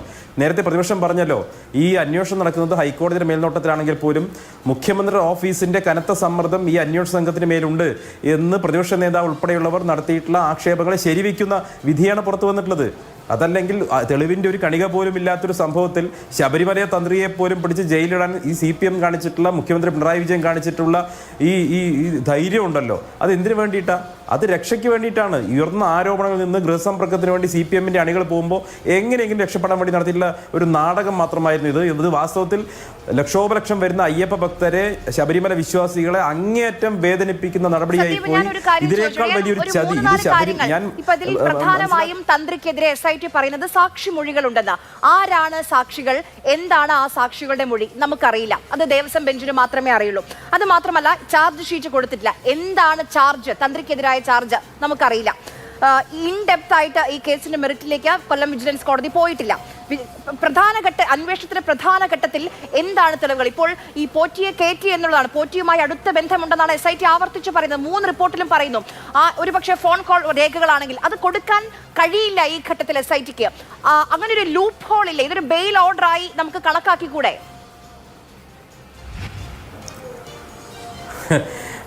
ഒന്ന്, കോടതി ജാമ്യാപേക്ഷയിൽ വിധി പറഞ്ഞുകൊണ്ട് 41 ദിവസം കഴിഞ്ഞ് ഈ തന്ത്രിക്ക് ജാമ്യം കിട്ടുന്ന ജാമ്യാപേക്ഷയിൽ പറഞ്ഞിട്ടുള്ള കാര്യം തെളിവിൻ്റെ കണിക പോലും ഇല്ല എന്നുള്ളതാണ്. സാധാരണ ബെയിൽ ഒബ്ജക്ഷൻ കൊടുക്കുന്ന സമയത്ത് അന്വേഷണ സംഘത്തിൻ്റെ കൈവശമുള്ള തെളിവുകൾ കോടതിക്ക് സീൽഡ് കവറിൽ കൊടുക്കാമല്ലോ. എന്താ അതിന് തടസ്സമുള്ളത്? ഒരു തടസ്സവുമില്ല. അപ്പോൾ കൊടുക്കാൻ മാത്രം ഒരു തെളിവ് ഉണ്ടായിരുന്നില്ല, ചുക്കും ഉണ്ടായിരുന്നില്ല എന്നുള്ളതാണ് സത്യം, ഒന്നാമത്തെ കാര്യം. 2, ഇവിടെ കോടതി ഇക്കാര്യത്തിൽ കാര്യങ്ങൾ കൃത്യമായി പറഞ്ഞപ്പോൾ ഞാൻ നേരത്തെ പറഞ്ഞല്ലോ, ഇത് വേദനിപ്പിച്ചിട്ടുള്ള ശബരിമലയിലെ തീർത്ഥാടകരായിട്ടുള്ള ലക്ഷോപലക്ഷം വരുന്ന തീർത്ഥാടകരുടെ വിശ്വാസികളെ വേദനിപ്പിച്ചിരിക്കുകയാണ്. എങ്ങനെയാണ് ഇതുപോലൊരു മഹാക്ഷേത്രത്തിൻ്റെ തന്ത്രിയെ, ശബരിമല അയ്യപ്പൻ്റെ പിതൃതുല്യനായിട്ടുള്ള ഒരു വ്യക്തിയെ ഇങ്ങനെ അറസ്റ്റ് ചെയ്ത് കള്ളക്കേസ് കൊടുത്ത് ജയിലിടാൻ ഇവർക്ക് തോന്നിയതിൻ്റെ ചേതോവികാരം എന്താ? ഇപ്പോൾ നേരത്തെ ചർച്ചയിൽ ആങ്കർ ചോദിക്കുന്നത് കേട്ടു, ഈ സമയത്ത് ഇതുപോലെയൊക്കെ ചെയ്യുമോ സർക്കാർ എന്ന് ചോദിക്കുന്നത് കേട്ടു. അത് നിങ്ങൾക്ക് പിണറായി വിജയനെ അറിയാത്തതുകൊണ്ടാണ്. നെയ്യാറ്റിൻകര ഉപതെരഞ്ഞെടുപ്പിൻ്റെ മൂർധന്യാസത്തിൽ നിൽക്കുമ്പോൾ TP ചന്ദ്രശേഖരനെ വെട്ടിക്കൊല്ലാൻ യാതൊരു മനസാക്ഷി കുത്തുമില്ലാത്ത, യാതൊരു ലോജിക്കും പരിഗണിക്കാത്ത CPM-ന് ഇതല്ല ഇതിലപ്പുറമുള്ള അതിക്രമം ചെയ്യാൻ സാധിക്കും. TP ചന്ദ്രശേഖരനെ കൊല ചെയ്യാൻ നെയ്യാറ്റിൻകര ഉപതെരഞ്ഞെടുപ്പ് അവർക്ക് തടസ്സമായിരുന്നില്ല എന്നുള്ളത് നമ്മൾ ആലോചിക്കണം. അപ്പോൾ അതുപോലെ തന്നെയാണ് ഈ തന്ത്രിയെ അറസ്റ്റ് ചെയ്യാൻ ഇതൊന്നും അവർക്ക് പ്രശ്നമല്ല. അവർക്ക് താൽക്കാലികമായിട്ട് രക്ഷയായിരുന്നു വേണ്ടത്. ആ രക്ഷയ്ക്ക് വേണ്ടിയിട്ട് പരിപാടി ചെയ്തിട്ടുണ്ട്. പിന്നെ CPM-ൻ്റെ പ്രതിനിധി ഇവിടെ പറഞ്ഞു, ജാമ്യാപേക്ഷയുടെ ഉത്തരവിൽ ഇതുപോലെയുള്ള ഉത്തരവുകൾക്ക് നേരത്തെയും വന്നിട്ടുണ്ട്. ഞാൻ ചോദിക്കട്ടെ, ശബരിമലയുമായി ബന്ധപ്പെട്ട് ഇപ്പോൾ ജയിലിൽ കിടക്കുന്നവരെ ജയിലിൽ കിടന്നവരെ ജാമ്യാപേക്ഷയിൽ വന്നുള്ള ഉത്തരവുകളിൽ ഏതെങ്കിലും ഒരു ഉത്തരവിൽ ഇതുപോലെ ഈ പ്രതി നിരപരാധിയാണ് എന്ന് പറയുന്ന ഒരു വരി വാചകം കാണിച്ചു തരാൻ പറ്റുമോ? ബാക്കി പുറത്തിറങ്ങിയ പ്രതികളെല്ലാവരും, ഉണ്ണികൃഷ്ണൻ പോറ്റി അടക്കം സ്വാഭാവിക ജാമ്യമാണ് കിട്ടിയത്. ഒരാൾക്ക് മാത്രമാണ്, അതും കൊല്ലം വിജിലൻസ് കോടതി തന്നെയാണ്, ശ്രീകുമാറിനും ജാമ്യം കിട്ടിയത് തെളിവുകളില്ല എന്ന് പറഞ്ഞുകൊണ്ടാണ്. ഞാൻ സന്ദീപിലേക്ക് തിരിച്ചു വരാം. ശ്രീ മഹേഷ് പണിക്കർ, തന്ത്രിക്കെതിരെ ശക്തമായി കേരള സമൂഹത്തിന് മുന്നിൽ വന്ന് പറഞ്ഞത് താങ്കളാണ്. ഈ വിധിന്യായം താങ്കൾ വായിച്ചു കാണുമെന്ന് ഞാൻ പ്രതീക്ഷിക്കുകയാണ്. ഒരു തരിമ്പ് പോലും തെളിവ് ഹാജരാക്കാൻ SITക്ക് കഴിഞ്ഞിട്ടില്ല. താങ്കൾ പറഞ്ഞതെല്ലാം കള്ളമായി എന്ന് തെളിയുകയല്ലേ? തീർച്ചയായിട്ടും അല്ല. അത് ബഹുമാനപ്പെട്ട ഹൈക്കോടതിയുടെ ദേവസ്വം ബെഞ്ചിൻ്റെ ഒരു വിധി അല്ല അതിൻ്റെ ഒരു പരാമർശം വരുന്നവരെ നമുക്ക് അങ്ങനെ കാണാൻ പറ്റില്ല. കാര്യം ഒരു കാരണവശാലും തന്ത്രിയെ പോലെ കേരളീയ സമൂഹത്തിൻ്റെ ഹൃദയത്തിലും ജീവിക്കുന്ന അയ്യപ്പൻ്റെ പിതൃതുല്യനായ ഒരാളെ ആ മകരവിളക്കിൻ്റെ കുറച്ച് ദിവസങ്ങൾക്ക് മുമ്പ് ഇതുപോലത്തെ ഒരു SIT കയറി അറസ്റ്റ് ചെയ്യും, ഒരു തെളിവില്ലാതെ അറസ്റ്റ് ചെയ്യുമെന്ന് ഒരു കാരണവശാലും വിശ്വസിക്കാൻ പറ്റത്തില്ല. ഉറപ്പായിട്ടും അവർക്ക് മൊഴിയുടെ രൂപത്തിലോ മറ്റെന്തെങ്കിലുമൊക്കെ രൂപത്തിൽ അവർക്ക് തെളിവുണ്ടായിരിക്കാം. ആ തെളിവ് നമ്മുടെ മുമ്പിലില്ല. അപ്പം പക്ഷേ ഇപ്പം ജാമ്യം അനുവദിച്ച കൊല്ലം കോടതി അത് ഈ പറഞ്ഞ പോലെ തെളിവുകളില്ല അങ്ങനെയൊക്കെ പറഞ്ഞ് ജാമ്യം കൊടുത്തിട്ടുണ്ട്. ജാമ്യം കിട്ടട്ടെ. പക്ഷേ നമ്മൾ അയ്യപ്പൻ്റെ കണ്ണിൽ നിന്ന് കാണുമ്പോഴത്തേക്ക് ഇദ്ദേഹത്തെ എന്നാ അറസ്റ്റ് ചെയ്ത്? ഇദ്ദേഹത്തെ ധനുമാസത്തിലെ ഉത്രം നക്ഷത്രത്തിൽ അറസ്റ്റ് ചെയ്തിരിക്കുന്നത്. ഇദ്ദേഹം കാരാഗ്രഹത്തിലോട്ട് കയറുന്നത് എന്താ? ഈ ധനുമാസത്തിലെ ഉത്രം നൂറ്റാണ്ടുകളായിട്ട് ശബരിമലയിലെ ആറാട്ട് നടന്നുകൊണ്ടിരുന്ന ആ ദിവസമാണ്. ഈ തന്ത്രി അദ്ദേഹമാണ് ഈ ആറാട്ട് ആ ധനുമാസത്തിലെ ഉത്രത്തിൽ നിന്ന് മാറ്റി മീനമാസത്തിലെ ഉത്രത്തിലോട്ട് മാറ്റിയത്. അപ്പം അത് മാറ്റുന്നത് എന്തിനാ? ദേവസ്വം ബോർഡിന് കുറേ കൂടെ അമ്പലം ഓപ്പൺ ആകാൻ പറ്റും, അമ്പലത്തിൽ കുറേ ആൾ കൂടും, എന്താ പറഞ്ഞ് ദേവസ്വം ബോർഡിന് കാശ് കിട്ടും, ഉറപ്പായിട്ട് ഇദ്ദേഹത്തിനും കുറേ അതിനകത്തെ കാശ് കിട്ടും. അപ്പോൾ അങ്ങനത്തെ അവരുടെ സ്വാർത്ഥ ദേവസ്വം ബോർഡിൻ്റെ ഉൾപ്പെടെയുള്ള സ്വാർത്ഥ താല്പര്യത്തിന് വേണ്ടിയാണ് ഈ പറഞ്ഞ ആറാട്ട് മാറ്റുന്നത്. അതുപോലെ തന്നെ 41 ദിവസമാണ് ഇദ്ദേഹം അകത്ത് കിടന്നത്. 41 എന്ന് പറയുന്നത് 40 അല്ല, 42 അല്ല, 41. അത് ഒരു മണ്ഡലകാലം. അതെന്നൊക്കെ പറഞ്ഞാൽ നമ്മൾ വ്യക്തമായിട്ട് ഇതിനകത്തുണ്ട്. പിന്നെ അതുപോലെ തന്നെ ഈ ബഹുമാനപ്പെട്ട കൊല്ലം കോടതിക്ക് അറിയത്തില്ലേ ശബരിമല ക്ഷേത്രം പത്തനംതിട്ട ജില്ലയിലാണ്. ഇദ്ദേഹത്തിൻ്റെ ജാമ്യത്തിൻ്റെ വ്യവസ്ഥ എന്തിനാ പത്തനംതിട്ട ജില്ലയിൽ കയറാൻ പാടില്ല എന്ന് പറഞ്ഞ് വെച്ചിരിക്കുന്നത്? പത്തനംതിട്ട ജില്ലയിൽ കയറാൻ പറ്റില്ല എന്ന് പറഞ്ഞാൽ അദ്ദേഹം തന്ത്രിയായിട്ട് ഈ കേസിൻ്റെ അന്വേഷണം തീരുന്നവരെ തന്ത്രിയായിട്ട് അദ്ദേഹത്തിന് പ്രവർത്തിക്കാൻ പറ്റത്തില്ല. നവംബറിൽ അദ്ദേഹത്തിൻ്റെ അവകാശം വരുന്നതാണ്. അദ്ദേഹത്തിന് കയറാൻ പറ്റുമോ ഈ ഒരു ജാമ്യ വ്യവസ്ഥയിൽ? അപ്പം ഇതൊക്കെ നമ്മൾ ഇതിനകത്തെ ജസ്റ്റ് ഒരു ചെറിയ ഈ ഒരു ജാമ്യ വ്യവസ്ഥയിൽ ഇങ്ങനെ ഒരു സംഭവം വന്നു എന്ന് പറഞ്ഞിട്ട് അതിനെ അങ്ങനെ ഒരു പൂർണ്ണമായിട്ട് അദ്ദേഹം കുറ്റവിമുക്തനാകട്ടെ. ഞാനും എൻ്റെ മനസ്സുകൊണ്ട് ആഗ്രഹിക്കുന്ന അദ്ദേഹം കുറ്റവിമുക്തനാക്കി ഇത് മൊത്തം ഉണ്ണികൃഷ്ണൻ പോയിട്ട് ഞാൻ ടീം ചെയ്തു, ഇദ്ദേഹത്തെ പറ്റിച്ചു എന്ന് അറിയാനായിട്ടാണ് ഞാനും ആഗ്രഹിക്കുന്നത്. പക്ഷെ അങ്ങനെയല്ല എന്നാണ് ഇപ്പം ബഹുമാനപ്പെട്ട SIT പറയുന്നത്. അപ്പൊ നമുക്കിപ്പം ബഹുമാനപ്പെട്ട ഹൈക്കോടതിയെയും SIT ഒക്കെ മാത്രമേ പലതവണ വന്ന് പറഞ്ഞിരുന്നു ഇത് തന്ത്രി അറിയാതെ ഒരു ചുക്കും സന്നിധാനത്ത് നടക്കില്ല എന്ന്. അതാണ് ഇവിടെ ഇപ്പം കൊല്ലം വിജിലൻസ് കോടതി ഇല്ല എന്ന് പറയുന്നത്. എന്തൊക്കെ പറഞ്ഞു? സാമ്പത്തിക തട്ടിപ്പ് 2.5 കോടി. അതിന് കോടതി പറയുന്ന മറുപടി എന്താണ്? ശബരിമല പോലത്തെ ഒരു ക്ഷേത്രത്തിലെ തന്ത്രിയാണ്, അദ്ദേഹത്തിന് ലക്ഷക്കണക്കിന് ദക്ഷിണ കിട്ടും, അപ്പൊ കോടികളുടെ നിക്ഷേപം ഉണ്ടായാൽ എന്താണ് പ്രശ്നമെന്ന് കോടതി ചോദിക്കുകയാണ്. സത്യമല്ലേ? തീർച്ചയായിട്ടും. അതായത് തെളിവുകൾ എന്ന് പറഞ്ഞാൽ ഇതുപോലത്തെ ഒരു ഗൂഢാലോചന പോലത്തെയും ഇതുപോലെ കാലാകാലങ്ങളിൽ നീണ്ടു നിൽക്കുന്നത് ഇപ്പോൾ 2 കേസ് മാത്രമേ എടുത്തിട്ടുള്ളൂ. ഇനി ഒരു 10ഓളം കേസ് പുറകെ വരാനുള്ളതുമായ ഒരു കേസിനെ സംബന്ധിച്ച് ഗൂഢാലോചനയായിട്ട് ബന്ധപ്പെട്ടൊക്കെ തെളിവുകൾ ശേഖരിക്കുക എന്ന് പറഞ്ഞാൽ വളരെ ബുദ്ധിമുട്ടാണ്. പിന്നെ അഡ്വക്കേറ്റ് രാമൻപിള്ളയെ പോലെ അല്ലെങ്കിൽ ആളൂരിനെ പോലെയൊക്കെയുള്ള വലിയ പ്രഗത്ഭരായ അഡ്വക്കേറ്റ് വന്നാൽ അവർക്ക് കറക്റ്റായിട്ട് ഇതൊക്കെ ഫ്രെയിം ചെയ്യാൻ പറ്റും. അതിനകത്തൊന്നും ആർക്കും തടസ്സമില്ല. അദ്ദേഹം പുറത്തും വരട്ടെ, അദ്ദേഹം അതിനകത്ത് കുറ്റവിമുക്തനും ആകട്ടെ. പക്ഷേ അദ്ദേഹം പൂർണ്ണമായിട്ട് അഗ്നിശുദ്ധി വരുത്തുന്നത് യഥാർത്ഥത്തിൽ ഈ പറഞ്ഞ ദേവസ്വം ബെഞ്ചിന്റെ കയ്യിൽ നിന്ന് കാര്യം അദ്ദേഹം അറസ്റ്റിലായിട്ട് 41 ദിവസത്തിലേക്ക് 2 or 3 അവരുടെ ഉത്തരവുണ്ടായിരുന്നു. ഈ 2 or 3 അദ്ദേഹം 41 ദിവസം ജയിലിൽ കിടന്നതിന് പരിഹാരമാകുമോ? അതിനുള്ള നീതിയാകുമോ? തീർച്ചയായിട്ടും ഇതിനകത്ത് അറസ്റ്റ് ചെയ്തിരിക്കുന്ന SIT ആണ്. അവരുടെ കയ്യിൽ എന്താണെന്ന് അവരാണ് ഇത് ബോധ്യപ്പെടുത്തേണ്ടത്. ഇത് കേരളീയ സമൂഹത്തോട് ഉറപ്പായിട്ടും ഒരു ഉത്തരവാദിത്തമുണ്ട്. കാര്യം എന്തിനാ അവർ തന്ത്രി അറസ്റ്റ് ചെയ്യുന്നുള്ളൂ? അതിപ്പോൾ ഞാൻ ഉൾപ്പെടെയുള്ള അല്ലെ രാവിലെ ഈ പാനലിലുള്ള എല്ലാവരും അല്ലെ കേരളീയ സമൂഹം മൊത്തം അറിയേണ്ട ഇതുണ്ട്. കാര്യം എന്തിനാണ് അവർ അറസ്റ്റ് ചെയ്തത്? കാര്യം അതിനുവേണ്ടി നമ്മൾ വെയിറ്റ് ചെയ്യുക. അദ്ദേഹം എന്തിനാണ് അദ്ദേഹം അറസ്റ്റ് ചെയ്യപ്പെട്ടത്? എന്താണ് അദ്ദേഹത്തിനെതിരെയുള്ള ചാർജ് ഷീറ്റ്?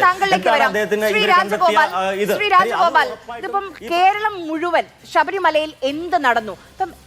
സ്വർണം ഏത് രീതിയിലാണ് അവിടെ നിന്ന് മോഷണം പോയിട്ടുള്ളത്? എത്ര പോയി? എങ്ങനെയാണ്? അത് എവിടെയുണ്ട്? ഇതൊന്നും നമുക്ക് ഈ ചോദ്യങ്ങൾക്കൊന്നും നമ്മുടെ മുന്നിൽ ഇപ്പോഴും ഉത്തരമില്ല. ഈ പ്രതികൾ ഗൂഢാലോചന നടത്തി എങ്ങനെ, ആരൊക്കെയുണ്ട് നമുക്കറിയില്ല. ഇത്രയും കാലമായി അന്വേഷണം തുടങ്ങിയിട്ട് ഇതിപ്പം ഈ ബെയിൽ ഓർഡറിനെ ഈ ജാമ്യാപേക്ഷ എതിർത്തുകൊണ്ട് 3 തവണയാണ് ജനുവരി 19-നും ജനുവരി 28-നും ഫെബ്രുവരി 3-ാം തീയതിയും അങ്ങനെ 3 റിപ്പോർട്ടുകൾ നൽകി. കാരണം ആദ്യത്തേതിലും രണ്ടാമത്തേതിലും വീക്ക് ആർഗ്യുമെന്റ്സ് ആണെന്ന് ബോധ്യപ്പെട്ടിട്ടാണ് SIT 3-ാമത്തെ റിപ്പോർട്ടിലേക്ക് എത്തിയത്. ഇത്രയും കാലമായിട്ടും നിങ്ങൾ ഏറ്റവും വലിയ തന്ത്രിക്കാണ് ഏറ്റവും ഇതിൽ ഗൂഢാലോചന, മൗനാനുവാദം, അങ്ങനെ പല ആരോപണങ്ങളാണ് SITയുടെ ഭാഗത്തു നിന്നും, നല്ല വാദങ്ങളാണ് വന്നത്. തെളിയിക്കാൻ, സാധൂകരിക്കാൻ ഒരു രേഖ, ഒരു മൊഴി, ഒരു തെളിവ് പോലും ഹാജരാക്കാൻ SITക്ക് കഴിയാത്തത് എന്തുകൊണ്ടാണ്? അങ്ങനെയാണെങ്കിൽ ഇപ്പോൾ പ്രതിപക്ഷം ഉന്നയിക്കുന്നത് പോലെ എങ്ങനെ വിശ്വസിക്കാൻ കഴിയും SIT?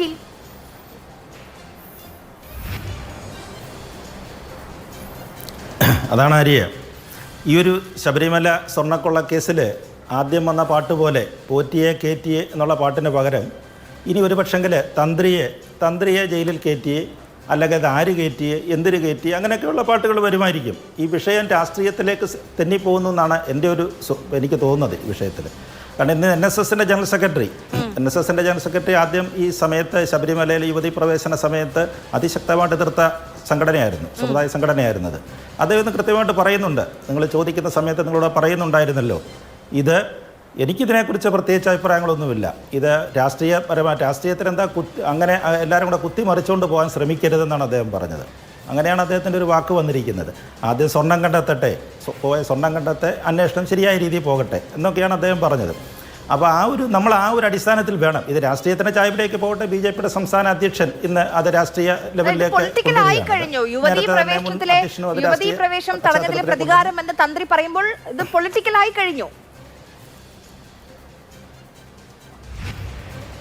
തീർച്ചയായിട്ടും പൊളിറ്റിക്കൽ ആവുമല്ലോ. തെരഞ്ഞെടുപ്പ് വരികയല്ലേ, തെരഞ്ഞെടുപ്പ് വരെ മാർച്ച് മാസം എന്ന് പറഞ്ഞാൽ തെരഞ്ഞെടുപ്പിൻ്റെ ഏറ്റവും മൂർധന്യാവസ്ഥയാണ്. ഏപ്രിലൊക്കെ തെരഞ്ഞെടുപ്പ് നടക്കുകയാണെങ്കിൽ മൂർധന്യാവസ്ഥയാണ്. അപ്പോൾ ഇതിന് വലിയ വാല്യൂ കിട്ടും.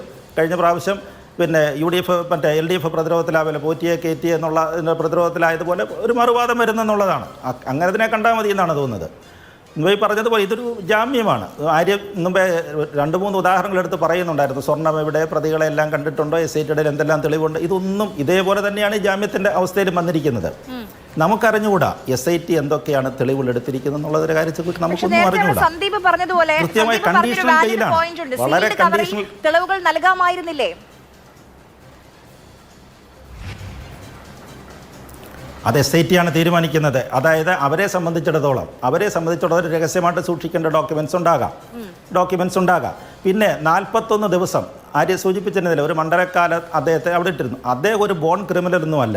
ശബരിമല തന്ത്രി എന്ന് പറയുന്ന ഒരു ജന്മന അങ്ങനെ വലിയൊരു ക്രിമിനലൊന്നുമല്ല. അങ്ങനെ ഒരു സാധാരണ മനുഷ്യനാണ് അദ്ദേഹം.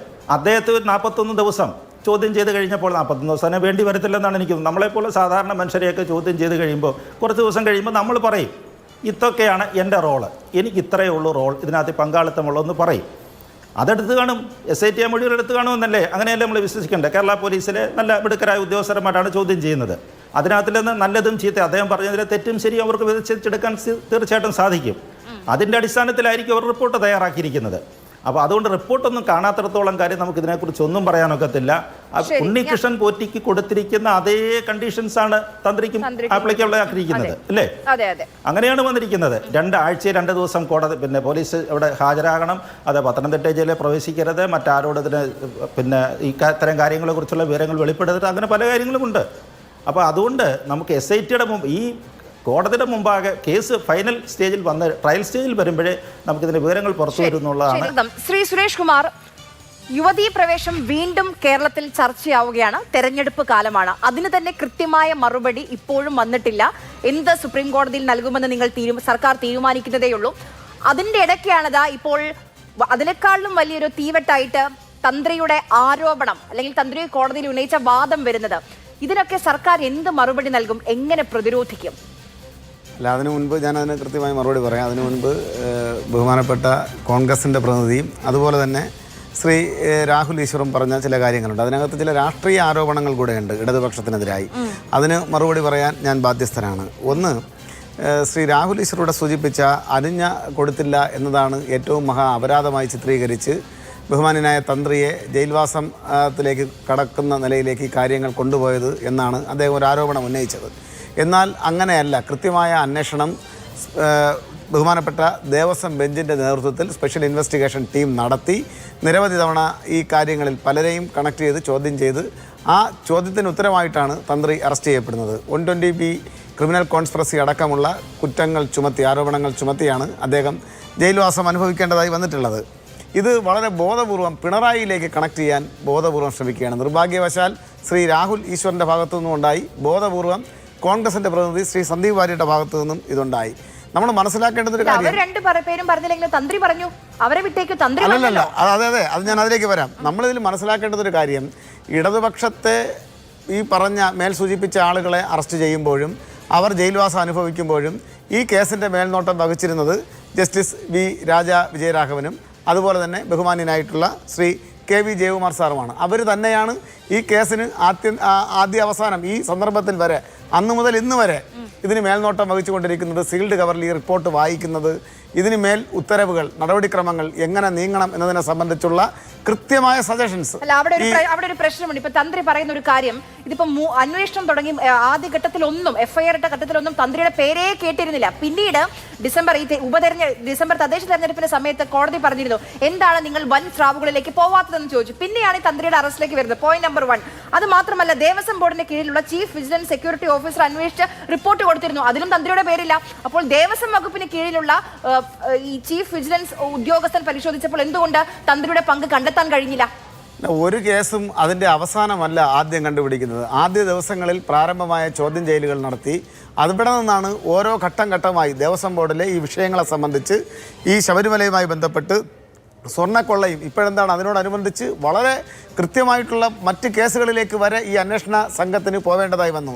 കോൺക്രീറ്റ് കൊടിമരം ചിതലരിച്ചു എന്ന് പറഞ്ഞ് കൊടിമരക്കൊള്ള അവിടെ നടത്തിയിരിക്കുകയാണ്. അതിനെ സംബന്ധിച്ചുള്ള അന്വേഷണം വേറൊരു ഭാഗത്ത് കൃത്യമായി 30 ദിവസത്തിനുള്ളിൽ ആ അന്വേഷണ റിപ്പോർട്ട് ബഹുമാനപ്പെട്ട കോടതി മുമ്പാകെ ഹാജരാക്കണമെന്നുള്ള ആ റിപ്പോർട്ടും ആ ഉത്തരവും കോടതി കൈമാറിയിരിക്കുന്ന സന്ദർഭം കൂടെയാണ് ഈ വർത്തമാന കാലഘട്ടം. ഞാൻ മറ്റ് വിശദാംശങ്ങളിലേക്ക് കടക്കാൻ ആഗ്രഹിക്കുന്നില്ല. 2 കാര്യങ്ങളാണ് ഇവിടെ പറഞ്ഞത്. കോടതി വിധി, ഇപ്പോൾ ഈ ജാമ്യ ഹർജി പരിഗണിക്കുന്ന കോടതി ഇത്തരത്തിലൊരു വിധി ഉണ്ടായി. ആ വിധിയോടുകൂടി ഇത് പിണറായിയെ കണക്ട് ചെയ്യാനുള്ള ബോധപൂർവമായ ശ്രമത്തിന്റെ ഭാഗമായി ഈ സർക്കാരിനെതിരായിട്ടുള്ള വിധിയായിട്ടാണ് വരുത്തി തീർക്കുന്നത്. അങ്ങനെയാണെങ്കിൽ താങ്കൾ പറയുന്നത് അല്ല, ഞാനൊന്ന് പറഞ്ഞോട്ടെ. തന്ത്രിയാണ് യുവതീ പ്രവേശനത്തിലെ തന്റെ നിലപാടിനെതിരെ സർക്കാർ ബോധപൂർവം പ്രതികാരം ചെയ്യുകയാണെന്ന് പറയുന്നത് തന്ത്രിയാണ്, ശബരിമല തന്ത്രിയാണ്. അത് പൊളിറ്റിക്കൽ ഒരു രാഷ്ട്രീയ ആരോപണമാണ് എന്നാണോ താങ്കൾ പറയുന്നത്? തന്ത്രി ഇതിനകത്ത് രാഷ്ട്രീയ നിലപാട് സ്വീകരിച്ചിട്ടുണ്ട് എന്നുള്ളത് ബഹുമാന്യനായ മുൻ ഗോവ ഗവർണറും അതുപോലെ തന്നെ BJPയുടെ സംസ്ഥാന പ്രസിഡന്റുമായിരുന്ന അഡ്വക്കേറ്റ് PS ശ്രീധരൻപിള്ളയുടെ സ്റ്റേറ്റ്മെന്റോടുകൂടി രാഷ്ട്രീയമായി ഇടപെട്ടു എന്ന് വന്നിരിക്കുകയാണല്ലോ. അതല്ല എങ്കിൽ അദ്ദേഹം നിഷേധിക്കണം. ഞാൻ അഡ്വക്കേറ്റ് PS ശ്രീധരൻപിള്ളയുടെ ഉപദേശാനുസരണമല്ല അമ്പലത്തിൻ്റെ നട അടച്ചത്, അല്ലെങ്കിൽ അതിലേക്ക് ഞാൻ പുറപ്പെട്ടതെന്ന് അദ്ദേഹം നിഷേധിക്കണം. നിഷേധിച്ചില്ല എങ്കിൽ ആ സമയം വരെയും അദ്ദേഹം രാഷ്ട്രീയമായി ഇക്കാര്യത്തിൽ ഇടപെടൽ നടത്തിയിട്ടുണ്ട് എന്ന് കേരളത്തിൻ്റെ മുന്നിൽ നിസ്സംശയം തെളിയിക്കപ്പെട്ടിരിക്കുകയാണ്. ആർക്കതിൽ സംശയം?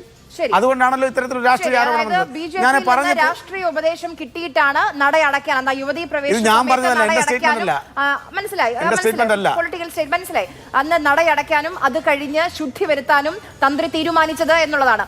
രാഹുൽ ഈശ്വരി, എന്റെ പോയിന്റ് തീർന്നില്ല. ഒരു മിനിറ്റ് കൂടെ. 2 കാര്യങ്ങളാണ്.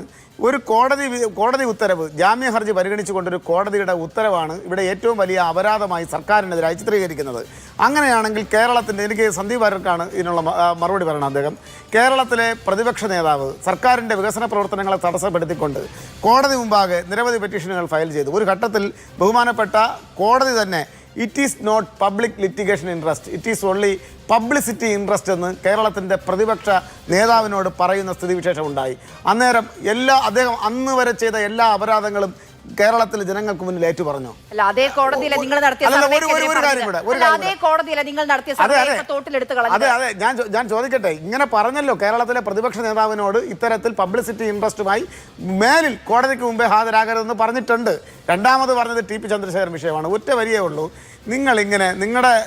ഞാൻ അതിന് നിങ്ങൾ കുറ്റക്കാരനാണെന്ന് ഞാൻ പറയുന്നില്ല. കാരണം അന്ന് നിങ്ങൾ കോൺഗ്രസിനകത്തല്ല. ലാൽജി കൊളനല്ലൂർ, മധു ഈച്ചറത്ത്, ഹംസ, ഇങ്ങനെയുള്ള ആളുകൾ തൃശ്ശൂരിൽ വെട്ടേറ്റ് മരിച്ചത് അവർ ആട്ടോ ഇടിച്ചല്ല മരിച്ചത്. കോൺഗ്രസ്സുകാരെ വെട്ടിക്കൊന്നതാണ്. അതുകൂടെ മനസ്സിലാക്കണം. ചുമ്മാ എന്ത് പറഞ്ഞാലും ഏക ഉത്തരം ക്രിസ്തു എന്നുള്ളൊരു ചെറിയ ചൊല്ലുണ്ട് നമ്മുടെ നാട്ടിലൊക്കെ. അതുപോലെ നിങ്ങൾ എന്ത് അപരാധം പറഞ്ഞാലും അതിനോടൊപ്പം പിണറായിയെ ചേർത്ത് വെച്ച് വായിക്കുന്നൊരു രീതി നിങ്ങളുടെ രാഷ്ട്രീയ ഉയർച്ചയ്ക്ക് ചിലപ്പോൾ സന്ദീപ് വാര്യർ അത് ഉപകരിക്കുമെന്നിരിക്കും. എങ്കിലും നിങ്ങൾ ഇത്തരത്തിലുള്ള വാചകം അവസാനിപ്പിക്കാൻ, അത് കേരളത്തിലെ ജനങ്ങൾ കേട്ടു മടുത്തൊരു പഴം പല്ലവിയാണ്, അത് അവസാനിപ്പിക്കണം. സന്ദീപ്, അതിനുള്ള മറുപടി. അല്ല, ഈ വിഷയത്തിൽ സർക്കാരിനെ എങ്ങനെ പ്രതിക്കൂട്ടി നിർത്താതിരിക്കും? സർക്കാരിനെ പ്രതിക്കൂട്ടി നിർത്തുമ്പോൾ മുഖ്യമന്ത്രിക്കെതിരെ സ്വാഭാവികമായിട്ട് പറയേണ്ടി വരുമല്ലോ. ഈ വിഷയത്തിൽ CPMന്റെ 2 സമുന്നത നേതാക്കൾ ജയിലിൽ കിടക്കുകയാണ്. അവർ ഈ നിമിഷം വരെ തള്ളിപ്പറയാൻ തയ്യാറായിട്ടില്ല. ഇവിടെ തന്ത്രി കുറ്റവാളിയാണെന്ന് ഇപ്പോഴും സ്ഥാപിച്ചുകൊണ്ടിരിക്കുന്ന CPMന്റെ പ്രതിനിധി, എന്നാൽ അതേ അന്വേഷണ സംഘം പിടിച്ച് അകത്തിട്ടുള്ള CPMന്റെ നേതാക്കൾ എന്തുകൊണ്ടാണ് തള്ളിപ്പറയാത്തത്? പത്മകുമാറിനെ എന്തുകൊണ്ടാണ് പാർട്ടി പുറത്താക്കാത്തത്? ഈ നിമിഷം വരെ അതിനുള്ളൊരു കൃത്യമായിട്ടുള്ള വിശദീകരണം ജനങ്ങൾക്ക് മുന്നിൽ കൊടുക്കാൻ പറ്റിയിട്ടുണ്ടോ? അപ്പോൾ ഒരു വശത്ത് ഇതേ SIT പിടിച്ച് അകത്താക്കിയിട്ടുള്ള പത്മകുമാറിനെ സംരക്ഷിക്കുകയും അല്ലെങ്കിൽ വാസുവിനെ സംരക്ഷിക്കുകയും CPM-ന്റെ നേതാക്കന്മാരെ സംരക്ഷിക്കുകയും ചെയ്യുന്ന ഈ ഇടതുപക്ഷം അല്ലെങ്കിൽ പിണറായി സർക്കാർ അതേ സമയത്ത് തന്ത്രിയെ ഇതിനകത്ത് പെടുത്തിയതിനാ ഇത് സാമാന്യ യുക്തിയുള്ള എല്ലാവർക്കും മനസ്സിലാവും. സർക്കാരിനെതിരായിട്ടുള്ള വലിയ വിരോധം വന്നപ്പോൾ, കടകംപള്ളി സുരേന്ദ്രനെതിരായിട്ടുള്ള ആക്ഷേപം വന്നപ്പോൾ, ആരോപണം വന്നപ്പോൾ അതിനെ പ്രതിരോധിക്കാൻ വേണ്ടി കടകംപള്ളി അറസ്റ്റിലേക്ക് പോകുമെന്ന സാഹചര്യം പോലും വന്നപ്പോൾ, വലിയ ജനവികാരം ഉണ്ടാകുമെന്ന് വന്നപ്പോൾ ഇതിനെ എങ്ങനെയെങ്കിലും തണുപ്പിക്കുകയും ഇതിൽ തന്ത്രിയും ഉണ്ട് എന്ന് വരുത്തി തീർക്കുകയും ചെയ്യണം. അതിനുള്ള പരിശ്രമം നടത്തിയത്. പക്ഷേ ആ പരിശ്രമം ഇവിടെ പരാജയപ്പെട്ടു. ഇവിടെ നേരത്തെ ഇതുമായി ബന്ധപ്പെട്ട് ശില്പി പറയുന്നത് കേട്ടു. അദ്ദേഹം ഇതിനെ വിശ്വാസവുമായി കൂട്ടിക്കെട്ടിയാണ് പറഞ്ഞത്. ശരി, അങ്ങനെ വിശ്വാസവുമായി കൂട്ടിക്കെട്ടി പറയുകയാണെങ്കിൽ 41 ദിവസം കൊണ്ട് ജാമ്യം കിട്ടിയത് ആ വിശ്വാസത്തിന്റെ ഭാഗമായിട്ട് അങ്ങ് എടുത്തുകൂടെ?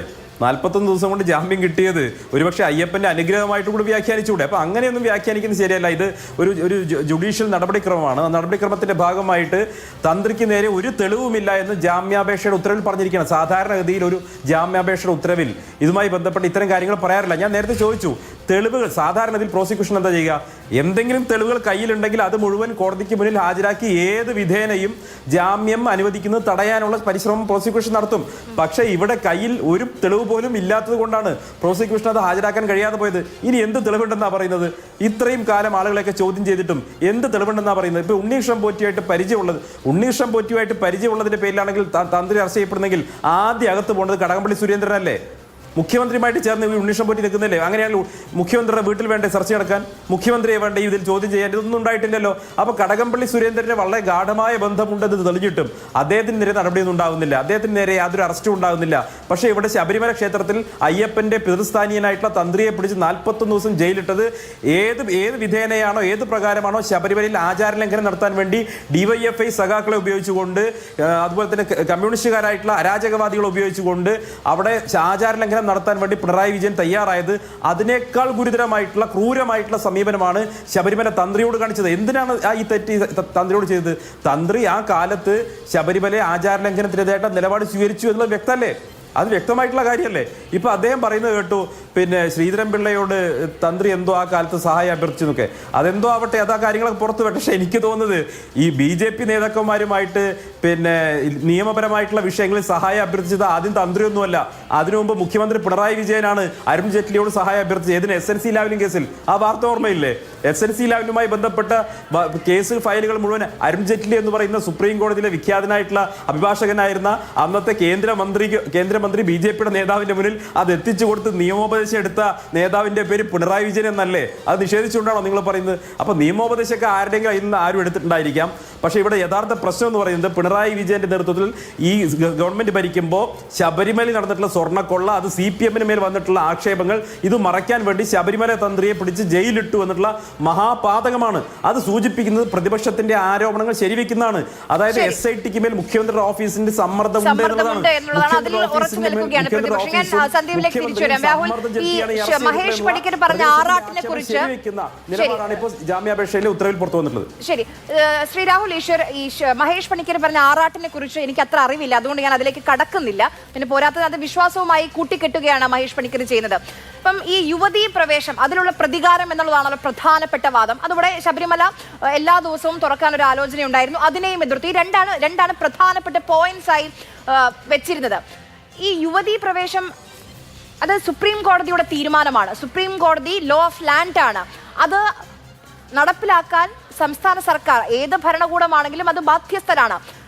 അതിന്റെ ഇത്രയും വർഷം കഴിഞ്ഞു, 2018 ഇത് 2026. ഇത്രയും കാലയളവിൽ ആ പ്രതികാരം മനസ്സിൽ വെച്ച് പിണറായി സർക്കാർ ഇരുന്നു എന്നാണോ രാഹുൽ പറയുന്നത്? അറിയാം, പെട്ടെന്ന് 2-3 പോയിന്റ്. ഒന്ന്, മഹേഷ് പണിക്കർജിക്ക് മറുപടി പറയണമെന്ന് ഞാൻ വിചാരിച്ചതാണ്. അതായത് പക്ഷേ അതിന് മറുപടി പറയാത്തതിന് കാരണമുണ്ട്. അതായത് മഹേഷ് പണിക്കർജി അദ്ദേഹത്തിന്റെ വിഗ്രഹ നിർമ്മാണശാല ആക്രമിച്ച് 2 കോടിയുടെ പഞ്ചലോക വിഗ്രഹം കവർന്നു എന്ന് വ്യാജ പരാതി കൊടുത്ത കേസിലെ പ്രതിയാണ്. അവസാനം മഹേഷ് കുമാർജി കൊടുത്തത് വ്യാജ പരാതിയാണെന്നും കള്ളമാണെന്നും പോലീസ് കണ്ടെത്തുകയും മറ്റും ചെയ്തതാണ്. ഞാൻ ഇതൊക്കെ പറഞ്ഞ് മഹേഷ് കുമാർജിയുടെ ആ ചരിത്രം പറയാമെന്ന് വിചാരിച്ചാണ്. ഞാൻ പിന്നെ പറയാത്തതിന്റെ കാര്യം, മഹേഷ് പണിക്കർജി ഇത് സംസാരിച്ചുകൊണ്ടിരുന്നപ്പോൾ ഞാൻ സുരേഷ് കുമാർജിയുടെ മുഖത്തെ റിയാക്ഷൻ കാണുകയുണ്ടായി. യഥാർത്ഥത്തിൽ സഖാവായ സുരേഷ് കുമാർജി പോലും ഒന്ന് എൻ്റെ ബാല്യം പകച്ചു പോയുന്ന രീതിയിലാണ് മഹേഷ് പണിക്കറുടെ വാദങ്ങൾ കേട്ടത്. കാര്യം പ്രത്യേകിച്ച് യാതൊരു നിയമത്തിന്റെ അടിസ്ഥാനവും ഇല്ലാതെ യാതൊരു ബന്ധവും ഇല്ലാത്ത കുറെ കാര്യങ്ങൾ പറയുകയും അതിനെ വിശ്വാസമായി കൂട്ടിക്കെട്ടാൻ ശ്രമിക്കുകയും ചെയ്യുകയാണ്. യഥാർത്ഥത്തിൽ മഹേഷ് പണിക്കർജി ഒരുപാട് നന്മയുള്ളവരെയും നല്ലവരെയും ജയിലിൽ പിടിച്ചിട്ടിട്ടുണ്ട്. അത് ഭഗവാൻ നൽകുന്ന പരീക്ഷണമാണ്. പക്ഷെ ആത്യന്തികമായ സത്യമേ ജയിക്കൂ എന്നുള്ളതിന്റെ തെളിവാണ് നമ്മൾ ഇങ്ങനെ ഇരുന്ന് ചർച്ച ചെയ്യുന്നത്. തന്ത്രിക്കെതിരെ എന്തൊക്കെ കള്ളങ്ങൾ അങ്ങും അങ്ങയുടെ സുഹൃത്തുക്കളും പറഞ്ഞു. എല്ലാം പൊളിഞ്ഞു വീഴുന്ന കണ്ടില്ലേ? അയ്യപ്പന് ഫറവോമാരുമായിട്ട് ബന്ധമുണ്ട്, ഈജിപ്തിലേക്ക് കടുകുമണി പോകുന്നതുമായിട്ട് ബന്ധമുണ്ടെന്ന് വരെ അങ്ങ് പറഞ്ഞു. എല്ലാം തകർന്ന് തരിപ്പണമാണെന്ന് കണ്ടില്ലേ? അതുകൊണ്ടാണ് നിയമപരമായി അങ്ങ് നിയമപാണ്ഡിത്യമുള്ള വ്യക്തിയാണെന്നല്ല ഞാൻ പറയുന്നത്. പക്ഷേ നിയമപരമായി അങ്ങേക്ക് പറയാൻ പരിമിതികൾ കാണും. പക്ഷേ വിശ്വാസത്തിന്റെ ഭാഗത്ത് നിന്നടക്കം അങ്ങ് പറയുന്നത് വസ്തുതകളല്ലെന്നറിയാം. പിന്നീട് ഏതെങ്കിലും രീതി ബ്രാഹ്മണരോട് വിരോധം ഉണ്ടായിട്ടാണ് പറയുന്നതെങ്കിൽ ഞാൻ കഴിഞ്ഞ പ്രാവശ്യം താങ്കളോട് പറയട്ടെ, ഞാൻ ക്ഷമ ചോദിക്കുന്നു. ഞങ്ങളുടെ പൂർവികരിൽ നിന്നടക്കം ഏതെങ്കിലും രീതിയിൽ അങ്ങേക്ക് അല്ലെങ്കിൽ ഏതെങ്കിലും ഞങ്ങളുടെ സമുദായത്തിൽ നിന്ന് എന്തെങ്കിലും തെറ്റ് സംഭവിച്ചിട്ടുണ്ടെങ്കിൽ അതിന് ക്ഷമ ചോദിക്കുന്നു. പക്ഷേ അത് ദേഷ്യം തീർക്കേണ്ട അവസരം ഇതല്ല. വിശ്വാസത്തിന്റെ സന്നിഗ്ധ ഘട്ടങ്ങളിൽ ഇത്രയും വിശ്വാസികൾ പകച്ചു നിൽക്കുന്ന ഘട്ടങ്ങളിൽ വിശ്വാസത്തിന്റെ ഭാഗത്ത് നിൽക്കുന്ന ഒരു വ്യക്തിയായ താങ്കൾ പ്രതികാരം തീർക്കാൻ വേണ്ടി, പരസ്പരം ദേഷ്യം തീർക്കാൻ വേണ്ടി, സാമുദായികമായ ദേഷ്യം തീർക്കാൻ വേണ്ടി, ഏതെങ്കിലും സ്പർദ്ധ തീർക്കാൻ വേണ്ടി പ്രവർത്തിക്കുന്നത് ശരിയല്ല. പ്രത്യേകിച്ച് അങ്ങ് ദൈവികമായ ഒരു ജോലി ചെയ്യുന്ന ആളും കൂടെയാണ്. അതങ്ങ് ഒന്ന് ഓർത്തു വെക്കുന്നത് നല്ലതാണ്. ഇനി 2-3 കാര്യങ്ങൾ അത് സുരേഷ് കുമാർ സഖാവും കൂടെ അറിയാൻ വേണ്ടിയാണ്. വിജയരാഘവൻ സഖാവിന്റെ LDF കൺവീനറായിരുന്ന വിജയരാഘവൻ സാറിന്റെ പരിപാടി ഞാൻ മാതൃഭൂമിയിൽ യുവതി പ്രവേശത്തിന്റെ കാലത്തിൽ അദ്ദേഹത്തിന്റെ കാല് ഞാൻ പിടിച്ചു എന്ന് പറഞ്ഞാൽ പരസ്യമായി ഇതേ മാതൃഭൂമി ചാനലിൽ നിന്ന് കാല് പിടിച്ചിട്ട് പറഞ്ഞു ഞങ്ങൾക്ക് ഒരാഴ്ച തരണം സുപ്രീം കോടതി വീണ്ടും പോകാൻ. അദ്ദേഹത്തിനടക്കം ഒരുപാട് പേർക്ക് ഞങ്ങളോട് അലിവുണ്ടായിരുന്നു എന്ന് നമുക്കറിയാം. അന്ന് കൊടിയേരി സഖാവിനോടടക്കം അല്ലെങ്കിൽ പല CPM-ലെ പല പ്രമുഖരോടടക്കം ഞങ്ങൾ സംസാരിച്ചു. എൻ്റെ അമ്മയടക്കം ആദരണീയനായ മുഖ്യമന്ത്രിയെ കാണാൻ പോയി. മുഖ്യമന്ത്രി ഒറ്റ ഒരാളുടെ പിടിവാശിയായിരുന്നു ശബരിമലയിൽ യുവതികളെ കയറ്റാൻ. എനിക്ക് ഉറപ്പുണ്ട് CPM-ലെ 99% ആൾക്കാരും ഉള്ളിൽ സമ്മതിക്കില്ല. രാത്രിയുടെ മറവിൽ യുവതികളെ അവിടെ കള്ളക്കടത്ത് നടത്തി അകത്ത് കയറ്റി. എന്നിട്ട് ഞങ്ങളുടെ വിശ്വാസികൾ അവിടെ തടയാനുണ്ടായിരുന്നു. ഞങ്ങളോട് പോലീസുകാർ വന്ന് പറഞ്ഞു ട്രാൻസ്ജെൻഡേഴ്സ് ആണെന്ന്. അങ്ങനെയാണ് കനകദുർഗയും ബിന്ദു അമ്മിണിയും കയറ്റിയത്. അവരോടും ദേഷ്യമൊന്നുമില്ല കേട്ടോ ഞങ്ങൾക്ക്, അവരോടും ഇപ്പം ദേഷ്യമില്ല. പിന്നീട് ബിന്ദു അമ്മിണി ആരോ കായികമായി ആക്രമിച്ചപ്പോൾ ഞാൻ അവരെ വിളിച്ച് മാപ്പ് പറഞ്ഞു, പബ്ലിക്കലി മാപ്പ് പറഞ്ഞു. വിശ്വാസികൾക്ക് ഇത് രാഷ്ട്രീയമല്ല. ഇപ്പൊ ഹരിശങ്കർ സാറിന്റെ അച്ഛൻ നമ്മുടെ ശങ്കർദാസ് സാറാണ്, ഹരിശങ്കർ സാറാണ് ഇതെല്ലാം ചെയ്തതെന്ന് പറയപ്പെടുന്നു. എനിക്കറിയില്ല, ഞങ്ങൾക്ക് ഹരിശങ്കർ സാറിനോടും വിരോധമില്ല. ശങ്കർദാസ് സാറിന്റെ അറസ്റ്റിനെതിരെ പരമാവധി എന്നാൽ കഴിയുന്നത്ര ശബ്ദിച്ചൊരു വ്യക്തിയാണ് ഞാൻ. 83 വയസ്സായ ഒരു മനുഷ്യനാണ്. ഈ പക്ഷാഘാതം വന്ന മനുഷ്യനെ പിടിച്ച് അറസ്റ്റ് ചെയ്യുന്നതിൽ ഒരു നന്മയില്ല. അവിടെയാണ് ഞങ്ങൾ പറയുന്നത് ഒരു സെൻസ് ഓഫ് ബാലൻസ് വേണം. ബഹുമാനപ്പെട്ട ഹൈക്കോടതി ഈ സെൻസിറ്റീവായ വിഷയത്തിൽ നേരിട്ട് ഇടപെടണം. കാര്യം ഹൈക്കോടതിയുടെ പരാതിയാണിത്. അപ്പോൾ ശരിക്കും രാഷ്ട്രീയപരമായ കാരണങ്ങൾ കൊണ്ടാണ് യഥാർത്ഥത്തിൽ ശബരിമല തന്ത്രിയെ കുടുക്കിയെന്ന് ഇപ്പം പകൽ പോലെ വ്യക്തമായില്ലേ? ഇനി 2 കുറുപ്പ് സാറിനെ പോലെ മഹാനായ ഒരു വ്യക്തിയെ, അതായത് ഹൈക്കോടതി എഴുതി അഭിനന്ദിച്ച ഇത്രയും മികച്ച റിപ്പോർട്ടുകളാണ് എന്ന് കുറുപ്പ് സാറിനെ എഴുതി അഭിനന്ദിച്ച കുറുപ്പ് സാറിനെ പോലും ഒരുപാട് പേർ സംശയത്തിന്റെ ദൃഷ്ടിയിലാക്കാന്നു. അപ്പം പിണറായി സഖാവിനോട് യാതൊരു വിരോധമല്ല. നേരെ തിരിച്ച് അയ്യപ്പനും വാവരും വെളുത്തേയും എന്ന് അദ്ദേഹം പറയുന്നതിനെ കൈയടിക്കുന്നവരാണ്. ഹിന്ദു മുസ്ലിം ക്രിസ്ത്യൻ എന്ന അദ്ദേഹത്തിന്റെ ഇക്വേഷന് കൈയടിക്കുന്നവരാണ്. പക്ഷേ പിണറായി സഖാവിന്റെ രാഷ്ട്രീയപരമായ നീക്കങ്ങളായിരുന്നു ഇതിന്റെ പിന്നിൽ. നേരത്തെ ശ്രീ സന്ദീപ് വാര്യർ ശരിയായി പറഞ്ഞതുപോലെ താൽക്കാലിക രക്ഷയ്ക്ക് വേണ്ടി എന്തെങ്കിലും ഒപ്പിച്ചു വെക്കുക എന്നൊരു കാര്യമാണ്. ഇത് കാണുകയാണെങ്കിൽ ഹൈക്കോടതിയോടടക്കം താഴ്മയുള്ള അഭ്യർത്ഥന, പ്രത്യേകിച്ച് ജസ്റ്റിസ് രാജാ വിജയരാഘവൻ സാറിന്റെയും ജസ്റ്റിസ് ജയകുമാർ സാറിന്റെയും ബെഞ്ചിനോടുള്ള അഭ്യർത്ഥന, ഞങ്ങൾ വിശ്വാസികൾ വലിയ പ്രതീക്ഷയോടെയാണ് കോടതിയെ കാണുന്നത്. ആ വിശ്വാസികൾക്ക് ആശ്വാസമേകുന്ന വിമർശനമോ പരാമർശമോ ഇത്തരം വിഷയങ്ങളിൽ ഉണ്ടാകുമെന്ന് പ്രതീക്ഷിക്കുന്നു. കാര്യം 41 ദിവസമാണ് ഒരു തെറ്റും ചെയ്യാതെ ഒരു പാവം മനുഷ്യനെ ജയിലിൽ പിടിച്ചിട്ടത്, കടുകുമണിയോളം പോലും തെളിവില്ലാതെ. എന്നിട്ട് അദ്ദേഹത്തെ അപകീർത്തിപ്പെടുത്താൻ, അദ്ദേഹത്തിന്റെ കുടുംബത്തെ അപകീർത്തിപ്പെടുത്താൻ, അദ്ദേഹത്തിന്റെ ഭാര്യയുണ്ട്, മകനുണ്ട്, അദ്ദേഹത്തിന് സഹോദരിമാരുണ്ട്, അവർക്ക് മകന് വൈഫ്, അവരുടെ കുടുംബം, അവരുടെ എത്ര കുടുംബങ്ങളെയാണ് വേദനിപ്പിക്കുന്നത്. ശബരിമല തന്ത്രിക്ക് 100 കണക്കിന് ക്ഷേത്രങ്ങൾ ഇന്ത്യക്കകത്ത് പുറത്തുണ്ട്. അപ്പൊ ഇതിനെല്ലാം അപമാനിക്കാനല്ലേ ശ്രമിച്ചത്? യുവതീ പ്രവേശത്തിൽ ഏറ്റവും കടുത്ത നിലപാട് അത് പിണറായി വിജയൻ എന്നാണുള്ളതാണ് രാഹുൽ ഈശ്വർ പറഞ്ഞത്. ആ സമയത്ത് ദേവസ്വം ബോർഡ് സുപ്രീം കോടതിയിൽ അപ്പീൽ പോകാൻ ആലോചിച്ചിരുന്നു. അന്ന് പിണറായി വിജയന്റെ മറുപടി എന്തായിരുന്നു എന്ന് കൂടി കേൾക്കാം. ഏതെങ്കിലും ഒരു റിപ്പോർട്ടും കൊണ്ട് ദേവസ്വം ബോർഡ് അങ്ങോട്ട് പോയാൽ എന്താ തിരിച്ചു കിട്ടുക എന്നുള്ളത് നല്ലതുപോലെ ചിന്തിച്ചോളണം. വടി കൊടുത്ത് അടിവാങ്ങാന്ന് പറയുന്നില്ലേ, അങ്ങനെ ഒരു നടപടിയിലേക്ക് നീങ്ങിയേക്കരുത് എന്നാണ് പറയാനുള്ളത്. ഇത് പത്തനംതിട്ടയിലെ ഒരു ജില്ലാ യോഗത്തിലാണ് മുഖ്യമന്ത്രി ഇത് സംസാരിച്ചത്. പക്ഷെ ആ യോഗത്തിൽ അന്ന് പത്മകുമാർ പങ്കെടുത്തിരുന്നില്ല. ശ്രീ രാജഗോപാൽ, ഇതിൽ ആത്യന്തികമായി ഈ കൊല്ലം വിജിലൻസ് കോടതിയും ഹീനിയസ് ക്രൈമാണ് ശബരിമലയിൽ നടന്നിട്ടുള്ളത്, സ്പൈൻ ചില്ലിംഗ് ക്രൈമാണ്. ഈ വാക്കുകളാണ് ആത്യന്തികമായ ഒരു മോഷണമാണല്ലോ, അതിനെയൊക്കെ വിശേഷിപ്പിക്കാൻ ഉപയോഗിക്കുന്ന ആഡ്ജക്റ്റീവ്സ് ഇതൊക്കെയാണ്, സ്പൈൻ ചില്ലിംഗ്, ഹീനിയസ് ക്രൈം. പക്ഷേ തന്ത്രിയിലേക്ക് വരുമ്പോൾ ഒരു തെളിവും ഹാജരാക്കാൻ കഴിയുന്നില്ല. ഇതിൽ കേരള സമൂഹത്തിന് വിശ്വാസത്തിനപ്പുറം എല്ലാവരും വിശ്വസിക്കുന്ന അയ്യപ്പന്റെ മുതലാണ് മോഷണം പോയിരിക്കുന്നത്. പ്രതികൾ ആരാണ്? എങ്ങനെയാണ് ഈ മോഷണം നടന്നത്? എങ്ങനെ അറിയാൻ കഴിയും ഇങ്ങനെയാണെങ്കിൽ?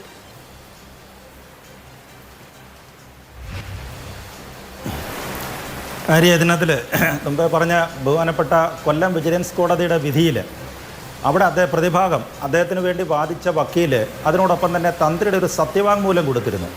ആ സത്യവാങ്മൂലത്തിലാണ് ഈ ആരോപണം വരുന്നത്.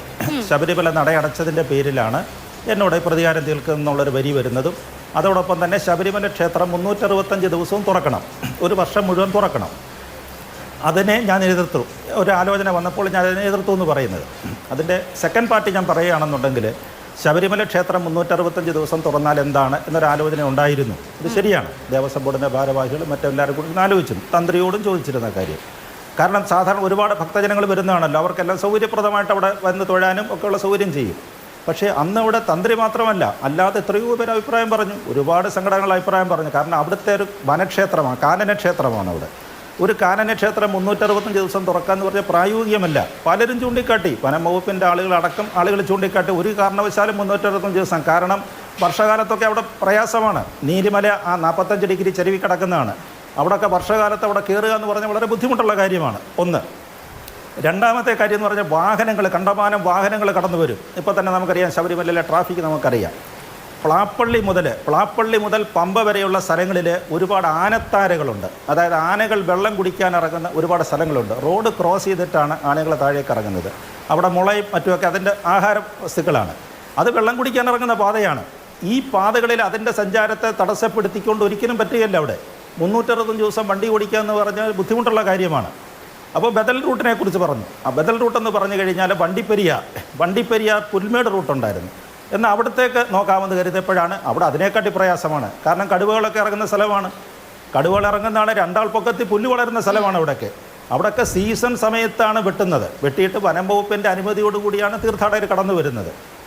അപ്പോൾ ഇത്തരത്തിൽ പല പ്രശ്നങ്ങളുണ്ടായിരുന്നു അവിടെ. അതുകൊണ്ടാണ്. അതോടൊപ്പം തന്നെ തന്ത്രിയുടെ പ്രധാനപ്പെട്ട പ്രശ്നം എന്ന് പറഞ്ഞു കഴിഞ്ഞാൽ ശബരിമല നട 365 ദിവസം തുറന്നു കഴിഞ്ഞാൽ തന്ത്രി അവിടെ ഉണ്ടാകണം, ഇല്ലേ? അദ്ദേഹം അവിടെ ഉണ്ടാവുമല്ലോ. അദ്ദേഹത്തിന് കേരളത്തിലും ഇന്ത്യക്ക് പുറത്തുമായിട്ട് ഒരുപാട് ക്ഷേത്രങ്ങളെ താന്ത്രിക ആവശ്യങ്ങൾ നിർവഹിക്കാനുണ്ട്.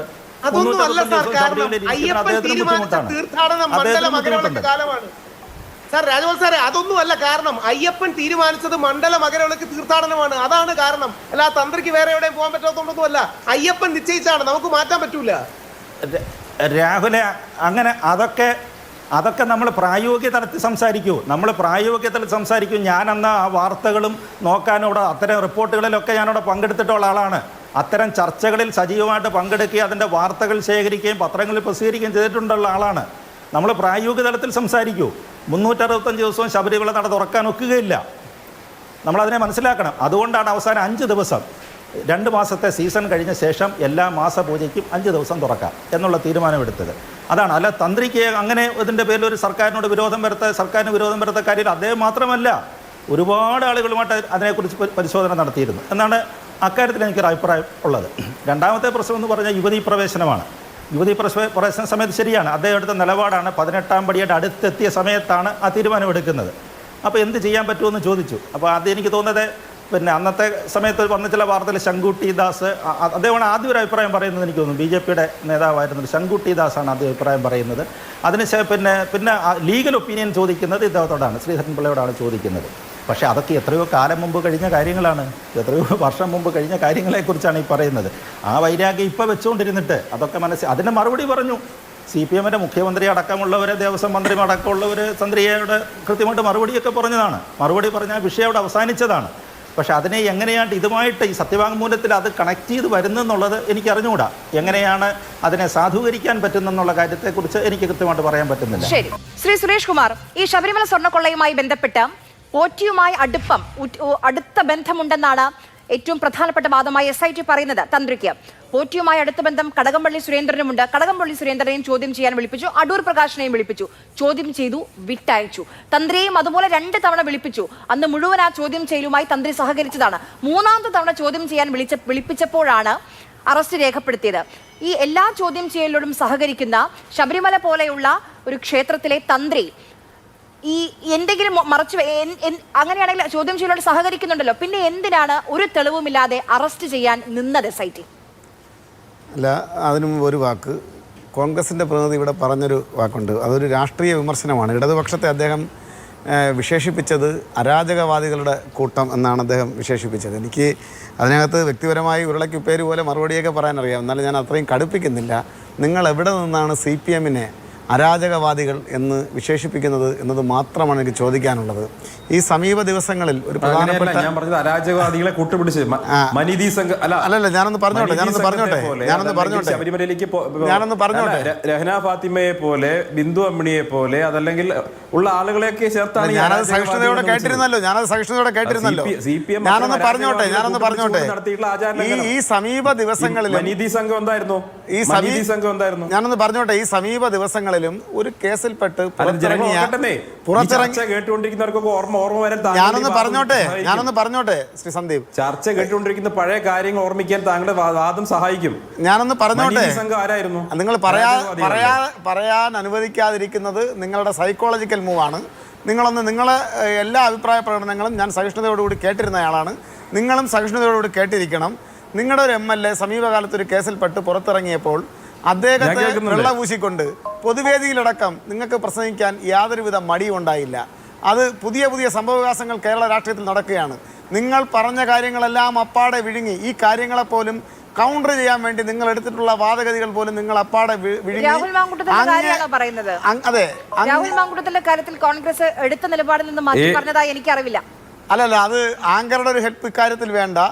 പല ഘട്ടങ്ങളിലും ഞാൻ ചോദിക്കട്ടെ, ഈ സമീപ ദിവസങ്ങളിൽ വന്ന ചില രാഷ്ട്രീയ നിലപാടുകളുണ്ടല്ലോ കേരളത്തിൽ, അതിലെല്ലാം സന്ദീപ് വാര്യർ ഉൾപ്പെടെയുള്ള കോൺഗ്രസിന്റെ നേതാക്കന്മാർ എടുക്കുന്ന സമീപനം എന്താണ് എന്ന് ഞങ്ങൾക്ക് വളരെ നന്നായിട്ട് അറിയാം. നിങ്ങൾ മറച്ചു പിടിച്ചാലും രാഹുൽ മാങ്കൂട്ടത്തിന്റെ കേസ് ചാനൽ ചർച്ചകൾ നടക്കുമ്പോൾ നിങ്ങൾ CPM-നെ ആക്രമിക്കുന്നതിന് വേണ്ടി എടുത്തു ഉപയോഗിച്ചിട്ടുള്ള ചില വാദഗതികളുണ്ടല്ലോ, അത് എവിടെയാണ് ചെന്നെത്തി നിൽക്കുന്നതെന്ന് തന്നെ സംബന്ധിച്ച് അതല്ല നമ്മുടെ ചർച്ചാ വിഷയം. എങ്കിലും ഞാനത് പൊളിച്ചു പറയാൻ ഇപ്പോൾ ആഗ്രഹിക്കുന്നില്ല. എന്റെ ക്രെഡിറ്റ് വേറെ ആർക്കും കൊടുക്കല്ലേ പ്ലീസ്. നിങ്ങൾ എടുക്കുന്ന നിലപാട് അരാജകവാദികളുടേതും അവരെ സംരക്ഷിക്കുന്നതും അവരെ പിന്തുണയ്ക്കുന്നതുമായ നിലപാട് ഇതെല്ലാം വ്യക്തമായി അറിയാമല്ലോ. ഈ അടുത്ത കാലത്ത് തന്നെ പൊതുവേദിയിൽ അതെന്തോ ആയിക്കോട്ടെ, പൊതുവേദിയിൽ ഞാനൊന്ന് പറഞ്ഞു പൂർത്തീകരിക്കട്ടെ. പൊതുവേദിയിൽ ശ്രീ സന്ദീപ് വാര്യർ അടക്കം നടത്തിയിട്ടുള്ള പ്രസംഗം അദ്ദേഹം ഇപ്പോഴും ഓർക്കുന്നുണ്ടായിരിക്കും. അതുകൊണ്ട് ഞാൻ അതിന്റെ വിശദാംശങ്ങളിലേക്ക് കടക്കുന്നില്ല. പിന്നെ വൈരാഗ്യം സൂക്ഷിക്കുന്ന നിങ്ങൾ കേരളത്തിന്റെ മുഖ്യമന്ത്രി, ഞാനൊന്ന് പറഞ്ഞിട്ട് ഒരു മിനിറ്റ് ഞാൻ പറയാം. കേരളത്തിന്റെ ഞാനൊന്ന് പറയട്ടെ, കേരളത്തിന്റെ മുഖ്യമന്ത്രിയെ നിങ്ങൾ എന്ത് മനസ്സിലാക്കിയിട്ടാണ് നിങ്ങൾ ഇങ്ങനെ പറയുന്നത് തുടർച്ചയായി? കേരളത്തിന്റെ മുഖ്യമന്ത്രിയെ അറിയാവുന്നവർക്കറിയാം. അദ്ദേഹം വൈരാഗ്യം സൂക്ഷിക്കുന്നയാളാണോ, അദ്ദേഹം സ്നേഹിക്കാൻ കൊള്ളാവുന്നയാളാണോ ഇല്ലയോ എന്നുള്ളതൊക്കെ കേരളത്തിലെ ജനങ്ങൾ 10 വർഷമായി വിലയിരുത്തിക്കൊണ്ടിരിക്കുകയാണ്. അത് പലരും കാണിച്ചിട്ടുണ്ട്. വ്യക്തിപരമായി നമുക്ക് വേറെ ചില കാര്യങ്ങൾ പറയേണ്ടി വരും. അല്ലല്ല, എന്നെ കൊണ്ട് അങ്ങനെ പറയിപ്പിക്കരുത്. നിങ്ങൾ കേരള കൗൺസിൽ പിണറായി വിജയന്റെ വൈരാഗ്യത്തിന്റെ 100 ഉദാഹരണങ്ങൾ പറഞ്ഞുതരാം. കേരള കൗൺസിൽ പിണറായി വിജയന്റെ വൈരാഗ്യത്തെ കുറിച്ച് നിങ്ങൾ വ്യക്തിപരമായി പറയാനാണ് ആഗ്രഹിക്കുന്നതെങ്കിൽ നിങ്ങളെക്കുറിച്ച് എനിക്ക് വേറെ വ്യക്തിപരമായി പറയേണ്ടി വരും. അങ്ങനെ ഒരു ചർച്ച മാതൃഭൂമിയുടെ ഫ്ലോറിൽ നടത്തിക്കൊണ്ടു പോകുന്നത് ഉചിതമായിരിക്കും. അത് മാത്രമേ ഞാൻ ഈ അവസരത്തിൽ പറയുന്നുള്ളൂ. ഞാൻ മുഖ്യമന്ത്രി പിണറായി വിജയൻ വൈരാഗ്യ ബുദ്ധിയുള്ള ആളാണ് എന്നുള്ളത് ചൂണ്ടിക്കാണിക്കാൻ 100 തെളിവുകൾ നമ്മുടെ മുമ്പിലുണ്ട്. നിങ്ങളെപ്പോലെയും നിങ്ങളുടെ നേതാക്കന്മാരെ പോലെയും വൈരാഗ്യ ബുദ്ധിയും അങ്ങേയറ്റത്തെ കൊള്ളരുതായ്മയും കയ്യിൽ വെച്ച് പുലർത്തുന്നയാളല്ല ശ്രീ പിണറായി വിജയൻ. നിങ്ങൾ എവിടെ വേണോ ഏത് തലം വേണോ പരിശോധിച്ചാൽ മനസ്സിലാക്കാൻ വേണ്ടി സാധിക്കും. അദ്ദേഹം ആരോടും നിങ്ങൾക്ക് പിന്നെ ഇങ്ങനെ ആവശ്യമില്ലാതെ പിണറായിയെ കയറി ചൊറിഞ്ഞ്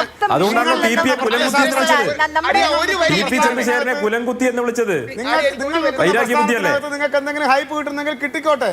അത് തോളിൽ ചാരി കിട്ടാൻ വേണ്ടി ശ്രമിക്കണ്ട എന്നാണ് ഞാൻ പറഞ്ഞതിനർത്ഥം.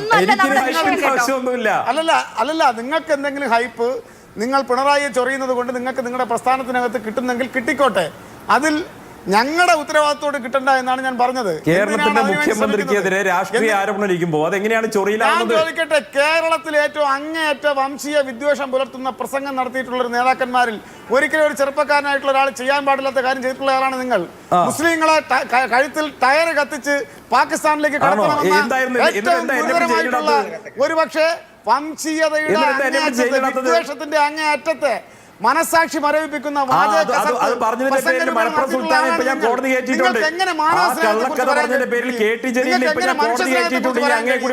നിങ്ങൾക്ക് എങ്ങനെ മനസ്സൗഹാർദ്ദത്തെ കുറിച്ച് പറയാൻ കഴിയും? ഈ കാര്യം പറഞ്ഞ KT ജലീൽ ഇപ്പൊ കോടതി കയറി നടക്കുകയാണ്. നിങ്ങൾക്ക് എങ്ങനെ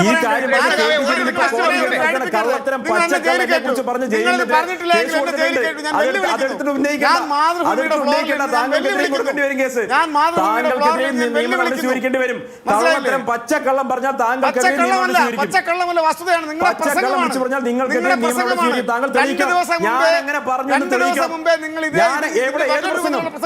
ഏത് പ്രസംഗം തെളിയിക്കണം? നിങ്ങൾ നടത്തിയിട്ടുള്ള പ്രസംഗമാണ്. ആവർത്തിച്ച് ചോദിക്കുന്ന ഏത് പ്രസംഗമാണ്? 10 കൊല്ലമായിട്ട് നിങ്ങൾ നിങ്ങളുടെ പൂർവാശ്രമത്തിൽ നടത്തിയിട്ടുള്ള പ്രസംഗമാണ് ഞാൻ അടിവരായിട്ട് പറയുന്നത്. നിങ്ങൾ നിങ്ങളുടെ പൂർവാശ്രമത്തിൽ പ്രസംഗമാണ്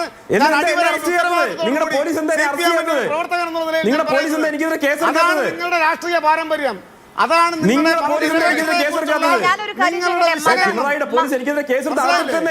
ഞാൻ അങ്ങനെ പ്രസംഗിച്ചില്ലെങ്കിൽ അങ്ങനെ ഒരു പ്രത്യയശാസ്ത്രത്തിന്റെ ഭാഗമായിരുന്നു. നിങ്ങളാണ് യാതൊരുവിധ കാരണവും അടിസ്ഥാന സ്ഥാനത്തും അസ്ഥാനത്തും പ്രത്യക്ഷമായും പരോക്ഷമായും പിണറായിയെ എന്തിനും ഏതിനും പിണറായി വിമർശിക്കുന്നത്. അതുകൊണ്ട് നിങ്ങൾക്ക് പിണറായിയെ പറയാൻ പാടില്ല നിയമമുണ്ടോ? പിണറായി ഇനിയും പറയും കേരളത്തിലെ മുഖ്യമന്ത്രിയാണെങ്കിലും രാഷ്ട്രീയമായിട്ട് വിമർശിക്കും, രാഷ്ട്രീയമായിട്ട് വിമർശിക്കും. പിണറായി വിമർശനത്തിന് അധികമൊന്നുമല്ല, ചക്രവർത്തിയൊന്നുമല്ല. ഈ കേരളം ഭരിക്കുന്ന ചക്രവർത്തിയൊന്നുമല്ല പിണറായി വിജയൻ. ഞങ്ങൾ വിമർശിക്കും, ശക്തമായിട്ട് എതിർക്കും. അത് ജനാധിപത്യപരമായിട്ടുള്ള അവകാശമാണ്. കേരളത്തിലെ മുഖ്യമന്ത്രിയല്ലേ? കേരളത്തിലെ മുഖ്യമന്ത്രി ഒളിച്ചോടുന്നത്. അതിൽ നിന്ന് എന്തിനാ ഒളിച്ചോടുന്നത്? നിങ്ങൾ പറയാൻ തയ്യാറാകണം. അത് എന്റെ അറിവില്ലാത്ത കാലത്ത്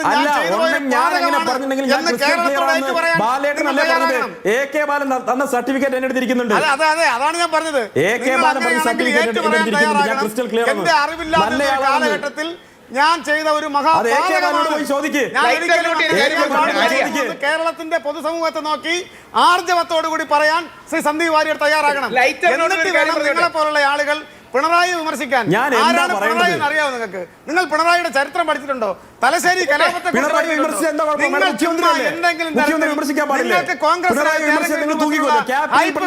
വേണ്ടി എന്ത് വാചകക്കസർത്തും എവിടെ നിന്നും അടിക്കാൻ ആരെക്കുറിച്ചും ലൈസൻസ് കിട്ടിയതായി നിങ്ങൾ പെരുമാറാറുണ്ട്. അത് ശരിയല്ല. അത് ശരിയല്ല.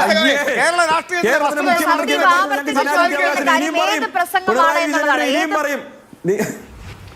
ശ്രീ സുരേഷ് കുമാർ, നമുക്കൊരു വ്യക്തത വരുത്താം. അദ്ദേഹം BJP പ്രവർത്തകനായിരിക്കുന്ന സന്ദർഭത്തിൽ നേരത്തെ എന്നോട് ചോദിച്ചല്ലോ ഒരു കാര്യം. ആ കാര്യത്തിൽ കുറച്ചുകൂടെ വ്യക്തത വരാനുള്ളത് കൊണ്ടാണ്. അദ്ദേഹം പ്രസംഗം നടത്തിയിട്ടില്ല എന്ന് പറയരുത്. അദ്ദേഹം പലരെയും എടുക്കുമെന്ന് പറഞ്ഞു. രാഹുൽ മാങ്കൂട്ടത്തിന്റെ വിഷയം വന്ന സന്ദർഭത്തിൽ അദ്ദേഹം പറഞ്ഞു ഇവർ കോൺഗ്രസ്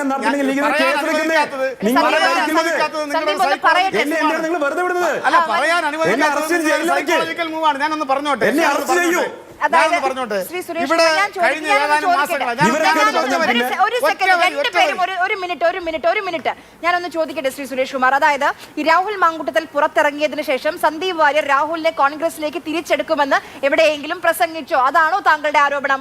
സന്ദീപ് വാര്യർ ഉൾപ്പെടെയുള്ള ആളുകൾ നിന്ന് പ്രവർത്തിക്കുന്ന സ്ഥലത്ത് ഈ രാഹുൽ മാങ്കൂട്ടത്തിൽ ചെന്നിറങ്ങിയപ്പോൾ തോളിലേറ്റി അദ്ദേഹത്തെ ഡാൻസ് ചെയ്താണ് അദ്ദേഹത്തെ ആദരവോടുകൂടി കൊണ്ടുപോയത്. ആ ചരിത്രമാണ് ഇന്ത്യൻ നാഷണൽ കോൺഗ്രസിനുള്ളത്. സന്ദീപ് വാര്യർ അല്ലെങ്കിൽ സന്ദീപ് വാര്യരുടെ അണികൾ, സന്ദീപ് വാര്യർ നിൽക്കുന്ന പ്രത്യയശാസ്ത്രം ഞാൻ നിങ്ങൾ എന്നെ വിമർശിക്കുന്നത് എന്തുകൊണ്ടാണ്? ഞാൻ ചെയ്തത് കൊണ്ടല്ലോ. CPM-ന്റെ പോരായ്മകൾ വെച്ചിട്ടാണല്ലോ നിങ്ങൾ എന്നെ ആക്രമിക്കുന്നത്. നിങ്ങൾ എന്നെ ആക്രമിക്കുന്നതുകൊണ്ടാണല്ലോ. ഞാനത് കേൾക്കാൻ ഉത്തരവാദിത്തമുള്ളവരാണല്ലോ. പ്രസംഗിച്ചു എന്ന് പറഞ്ഞു. ഞാനൊന്ന് പറഞ്ഞോട്ടെ. ഇവിടെ ശബരിമല നടത്തിയത് ആങ്കർ എന്നെ കേൾക്കാൻ സഹിഷ്ണുത കാണിക്കണം. അല്ല, ഞാൻ ചോദിക്കുന്നത്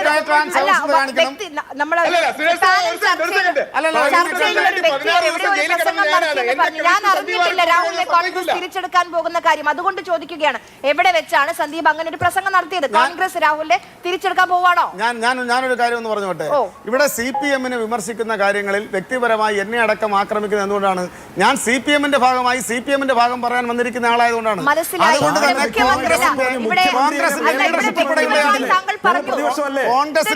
സ്പെസിഫിക് കേസാണ്. താങ്കൾക്ക് മനസ്സിലാവാന്നിട്ടാണോ താങ്കൾ രാഹുൽ മാങ്കൂട്ടത്തിലിനെ തിരിച്ചെടുക്കുമെന്ന് അല്ലെങ്കിൽ തോളിൽ കയറ്റി ഡാൻസ് ചെയ്തു? അത് സന്ദീപ് അങ്ങനെ ചെയ്തോ? അതാണ് എന്റെ ചോദ്യം. ഒറ്റ കാര്യം, കോൺഗ്രസിന്റെ പ്രവർത്തകർ ജില്ലാ ലീഡർഷിപ്പ് ഉൾപ്പെടെയുള്ള ആളുകൾ ചെയ്ത കാര്യത്തിൽ നിന്നും സന്ദീപ് വാര്യർ ആ പ്രസ്ഥാനത്തിന്റെ ഭാഗമായി നിൽക്കുമ്പോൾ എങ്ങനെയാണ് ഒഴിഞ്ഞു മാറാൻ കഴിയുന്നത്? എങ്ങനെയാണ്? അല്ലല്ല, അതിന്റെ തുടർച്ചയായി ഞാൻ പറയാം. ഇവിടെ രാഹുൽ മാങ്കൂട്ടത്തിന്റെ വിഷയവുമായി ബന്ധപ്പെട്ട് ഈ ചർച്ചകൾ നടക്കുമ്പോൾ പലപ്പോഴും CPM-നെ ആക്രമിക്കുന്നതിന് വേണ്ടി മറുവാദം പ്രയോഗിച്ചിട്ടുള്ളത് എന്താണ്? ആങ്കർ പറയണം. മറുവാദം പ്രയോഗിച്ചിട്ടുള്ളത് എന്താണ്? തീവ്രത മെഷീൻ. ആ ആളുകൾക്ക് പച്ച പരവതാനി വിരിക്കാൻ രാഹുൽ സന്ദീപ് വാര്യർ വേദിയിൽ നിന്ന് പ്രസംഗിച്ചത് ഞാൻ കേട്ടതാണ്, കണ്ടതാണ്. അദ്ദേഹത്തോട് ചോദിച്ചാൽ മതി.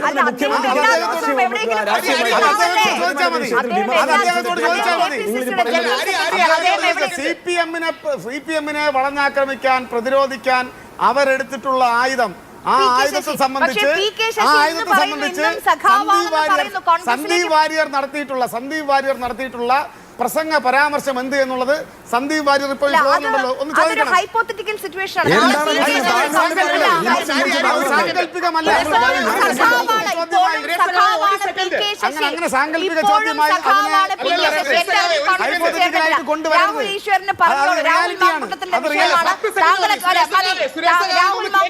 വിഷയമെന്ന് താങ്കളെ കേൾക്കാതെ അവസാനിപ്പിക്കുന്നില്ല. പറയൂ. ഒറ്റ കാര്യം, റിയാലിറ്റിയാണ്. ഇതൊന്ന് കേൾക്കണേ, ആരും ഇടപെടരുതേ. അതായത് രാഹുൽ മാങ്കൂട്ടത്തിന് വേണ്ടി 16 ദിവസം ജയിലിൽ കിടന്ന് ഞാൻ മാങ്കൂട്ടിൽ പുറത്തും രാഹുൽ ഈശ്വർ അകത്തുമായിട്ട് കിടന്നത്. എന്റെ ക്രെഡിറ്റ് ഞാൻ സന്ദീപ് വാര്യർക്ക് കൊടുക്കാൻ സമ്മതിക്കൂല. താങ്കൾ എന്ത് പറഞ്ഞാലും എന്റെ ക്രെഡിറ്റ് സന്ദീപ് വാര്യർ അടിച്ചു മാറ്റാൻ ഞാൻ സമ്മതിക്കില്ല. അതുകൊണ്ട് ദയവായി പണി ചെയ്ത് എന്നെ പോലുള്ളവരെ പരിഗണിക്കണം. സന്ദീപ് വാര്യരെ പോലുള്ളവർ ഏറ്റവും നല്ല നിലപാടുകളാണ് എടുത്തത്. ശരി ശരി, എന്തായാലും നമ്മുടെ വിഷയത്തിൽ നിന്നൊക്കെ എവിടെയോ എത്തിപ്പോയി. എന്നാലും വളരെയധികം നന്ദി പാനലിസ്റ്റുകൾക്കും ചർച്ച കേട്ട പ്രിയ പ്രേക്ഷകർക്കും.